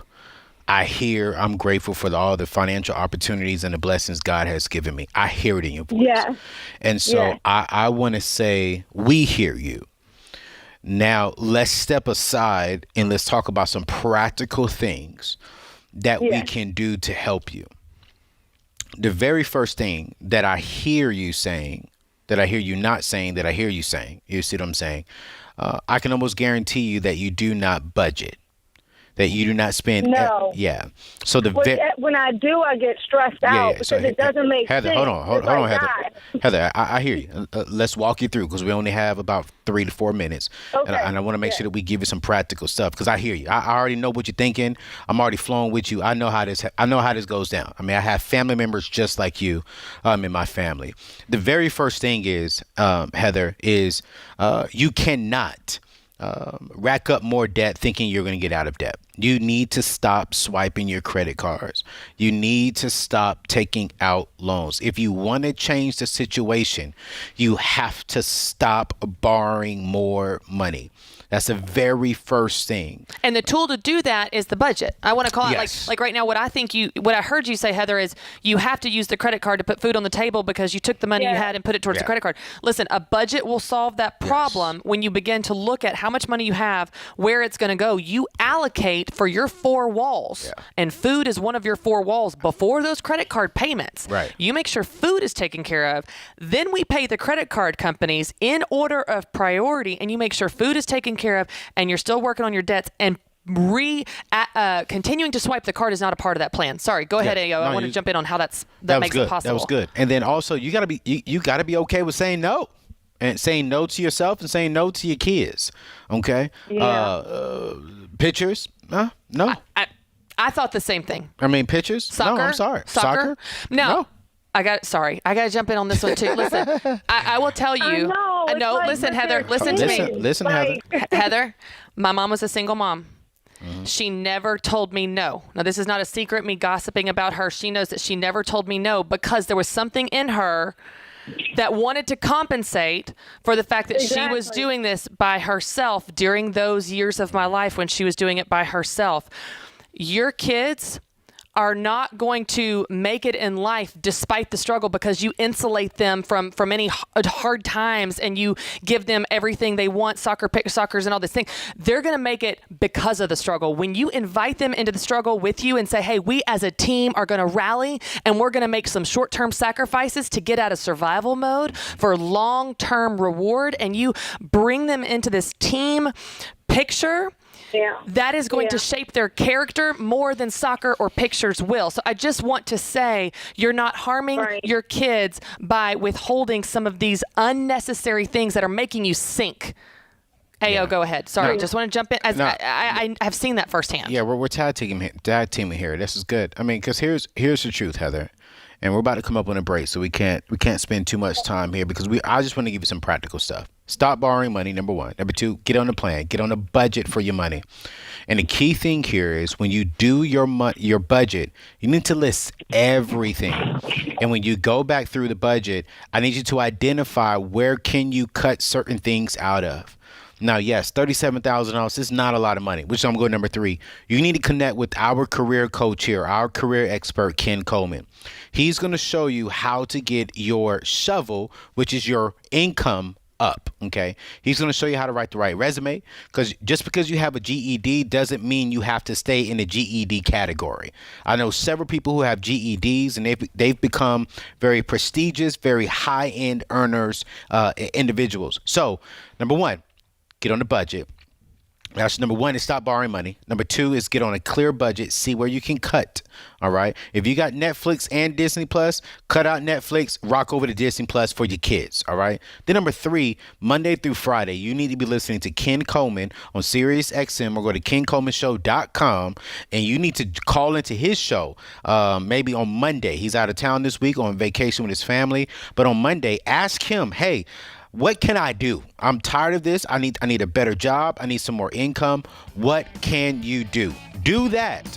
That's the first step. All right. Stay on the line. I'm going to have Madison give you a free year to Ramsey Plus, which is our proven plan to help you get out of debt and get your money in order. But you got to do it. Okay, Heather? We're going to give you this Ramsey Plus. I want you to watch the video lessons. I want you to use the budget. I want you to really do it. When you have a plan and you put it on paper, you can see what you need to do. And I just want you to hear from us. You can do this. You will do this. And when you do, I want you to call us back and tell us your story. This is The Ramsey Show.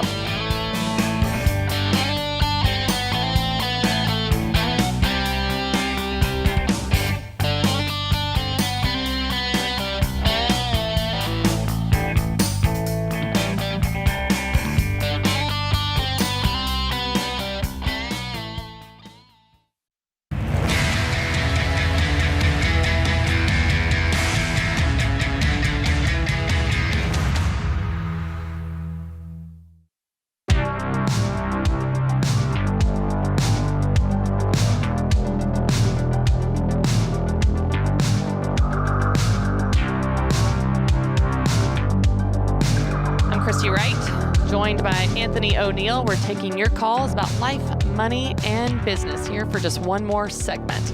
All right, we've got a call from Kristen in Salt Lake City, Utah. Hey, Kristen, how's it going? Good. How are you guys?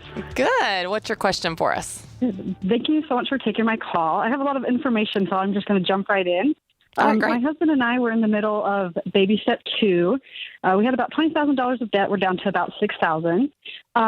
About 6 years ago, before we knew about you guys, we bought a house, of course, that we couldn't afford, that we now found out.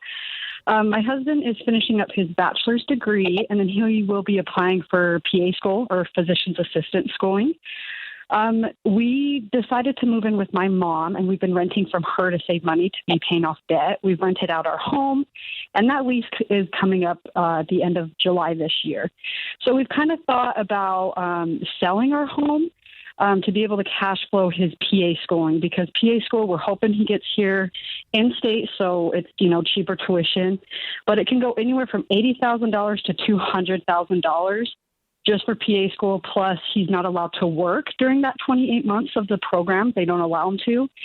So we're thinking of selling our home. Right now, our home, we have about $186,000 left on it. And low right now that we've talked with our realtor, low what it could go for is about $340,000. High is about $370,000. So we'd be able to get a good profit. We could be able to cash flow his schooling and be able to even have some monthly, kind of income coming in during those 2 years to be able to live off of. So my questions is 1, is this a good idea? Are we heading in the right direction? 2, about property gains tax. I don't think we qualify for that, but I just want to be prepared in case we would owe that. Capital and then gains 3, tax, since that is a large sum of money, we've never had that much money. So where's the best place to keep that? Because we'll also need to be able to have access to it, right? When tuition's due, monthly payments, things like that. Yeah. How long have you been in the house, Kristen? 6 years. Yeah. So you don't have any capital gains tax on the. No, they're renting it out. Okay. They're living with their parents. Oh, okay. Yeah. But so it would be for renting. We've had the house we've had it for 6 years, and we've only rented it out this July will be a year that the renters so you lived in it for more than 2 years then? Yes. Yeah. So you won't have capital gains tax then. Because you lived in it. That's what I thought. Yeah, for more than 2 years. Okay. Okay, perfect. So you're looking at about $200,000 in equity in your home. Okay, cool. Let's say you cash flow this experience. What is your income? What is your family income now? Our family income now is about $35,000 right now. A year? We have 3 little kids. Yes. Okay. And then my husband won't be able to go to work at all during those 2 years. Okay, cool. And then once he finished school, what will his income go up to? Yeah, the average for starting out PAs, if we stay here in Utah, is about $8,000 a month. $80,000. So we're looking at about a $45,000 increase in pay. That can potentially go up to about $120,000, $125,000 once he's in his sweet spot and in it for a while. Yeah. I don't have a yes or a no answer for this. I think it depends on what you and your family want to do. The other thing to consider, what I hear in your voice, and maybe I'm misunderstanding this, but one of the things I hear in your voice, Kristen, is it sounds like we're going to sell this house and we're going to have all this money. You're not going to have. You live with your mom. Yeah. With 3 kids. That can't be a long-term plan. Not for you, not for her, not for the kids, not for anybody. And so I just don't want to look at the sale of this house. If we have so much money, what are we going to do with all this money? Because you really don't, because you don't have a place to live right now. So my A1 priority would be, what is your housing plan? If you're going to sell the home that you own, that you're currently renting out, what is your plan to move out from your mom? Our plan for now, what we talked about is if he goes in, we've worked out a plan that we would live with my mom while he finishes school. And how long is that? Plus, it's 28 months. Oh, that's 2.5 years. So we have her full basement, because she lives alone and, she's single. Her health isn't the greatest, so we try to help her out as well. Okay. So it kind of works both ways. It helps out. That makes and obviously it's not ideal, but I guess what we just saw with that as well, if we do that, if we can get done with school, because if not, we could have $100,000 or more in debt, and you know what I mean, to we're not doing go that. to PA school. Yeah. No. So that's why I don't want to do that. So if we sell the house and we do have that lump sum of money, we can use that to cash flow schooling. We can use it for, kind of like our monthly expenses, why my husband's not allowed to work during that time. So that was just kind of our idea with that. Yeah. So here's the short answer that Anthony and I are helping you with is it comes down to priorities. Yeah. If your priority is this school, and as a family, you're saying this is our number one priority, we're willing to sacrifice living on our own. We're willing to sacrifice the amount of equity we've built up in this home that we've been in for 6 years or owned for 6 years. We're willing to sacrifice all this because the number one priority for our family at this stage of life is PA school. Then it's your money. Yeah. You can do what you want to. Just know if 6 months down the road, you're like, man, this basement's feeling real small. This is really hard. I wish we had our own place. That was a decision you made to prioritize school over having your own house or even renting your own place that's a little bit more expensive for your family of 5. So I really want you to think it through before you do it. It's not, you can do it. It's your money. That's rough. That's rough. 2.5 years, basement, family of 5.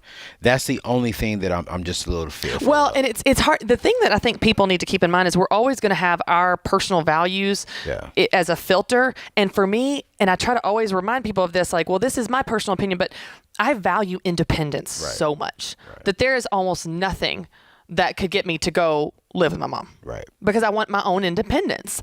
And so I would do school slower or in a different time frame or figure out how to save up ahead of time. I would do something else to avoid that if that was the requirement. But everyone's not like that. And if it's a great situation and you make a good point that you're helping her with her health, and that could be a good fit for you in this season of life. If it's what the family wants to do, then yes, you can do it. I just really want you to think through it. But it's a great question. I think it's awesome that you're able to help your mom in the process. All right, let's go to Paul in Dayton, Ohio. Hey, Paul, how's it going?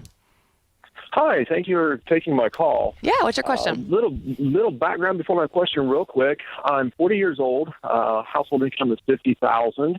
I'm an electrician by trade, and wanting to start my own business. Was hoping to do that last year. One of the things that I need to do is obtain a state license. I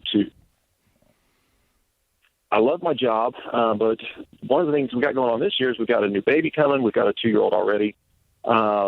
And I cannot keep up the full-time job, my day job, do side work, which I'm pretty busy in, study for a 5-hour exam, and have responsibilities of a new baby. It's too much going on. So one thing I thought about is when the baby comes, quitting my full-time job and doing side work and preparation and also study for that test. Yeah. What do you think about that? Or should I just tough it out and take longer studying for the test, the test, and then quit the day job? Yeah, it comes down to what we were just saying. You just got to prioritize. Yeah. You've got to put in order of what you want to do. I know that it's a lot, but I will tell you, when you're starting a side business on the side, it feels like a lot. It feels like you're working 2 full-time jobs. Now, if this isn't the right season to do that because you've got a new baby, then that is totally fine.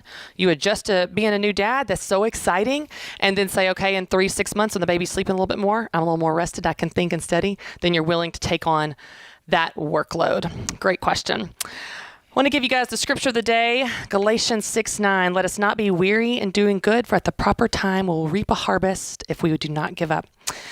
And then I think that the good and the great are only separated by the willingness to sacrifice. Kareem Abdul-Jabbar. That's a theme for today. Yes. The willingness to sacrifice in the short term for long-term gain. This has been fun, Anthony. Thanks for hosting with me. This is a good day. Christy, you killed it, man. This is awesome.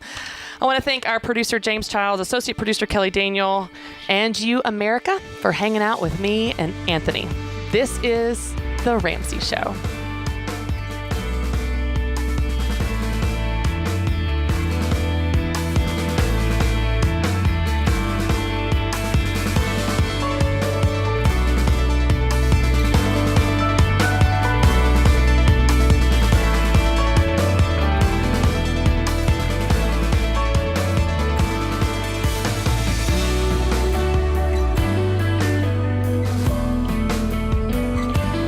Have a friend or family member that needs a daily dose of Ramsey advice in their life? Let them know about the Ramsey Call of the Day podcast. It's a quick hit of advice about life and money in under 10 minutes. Check out the Ramsey Call of the Day podcast wherever you listen to podcasts.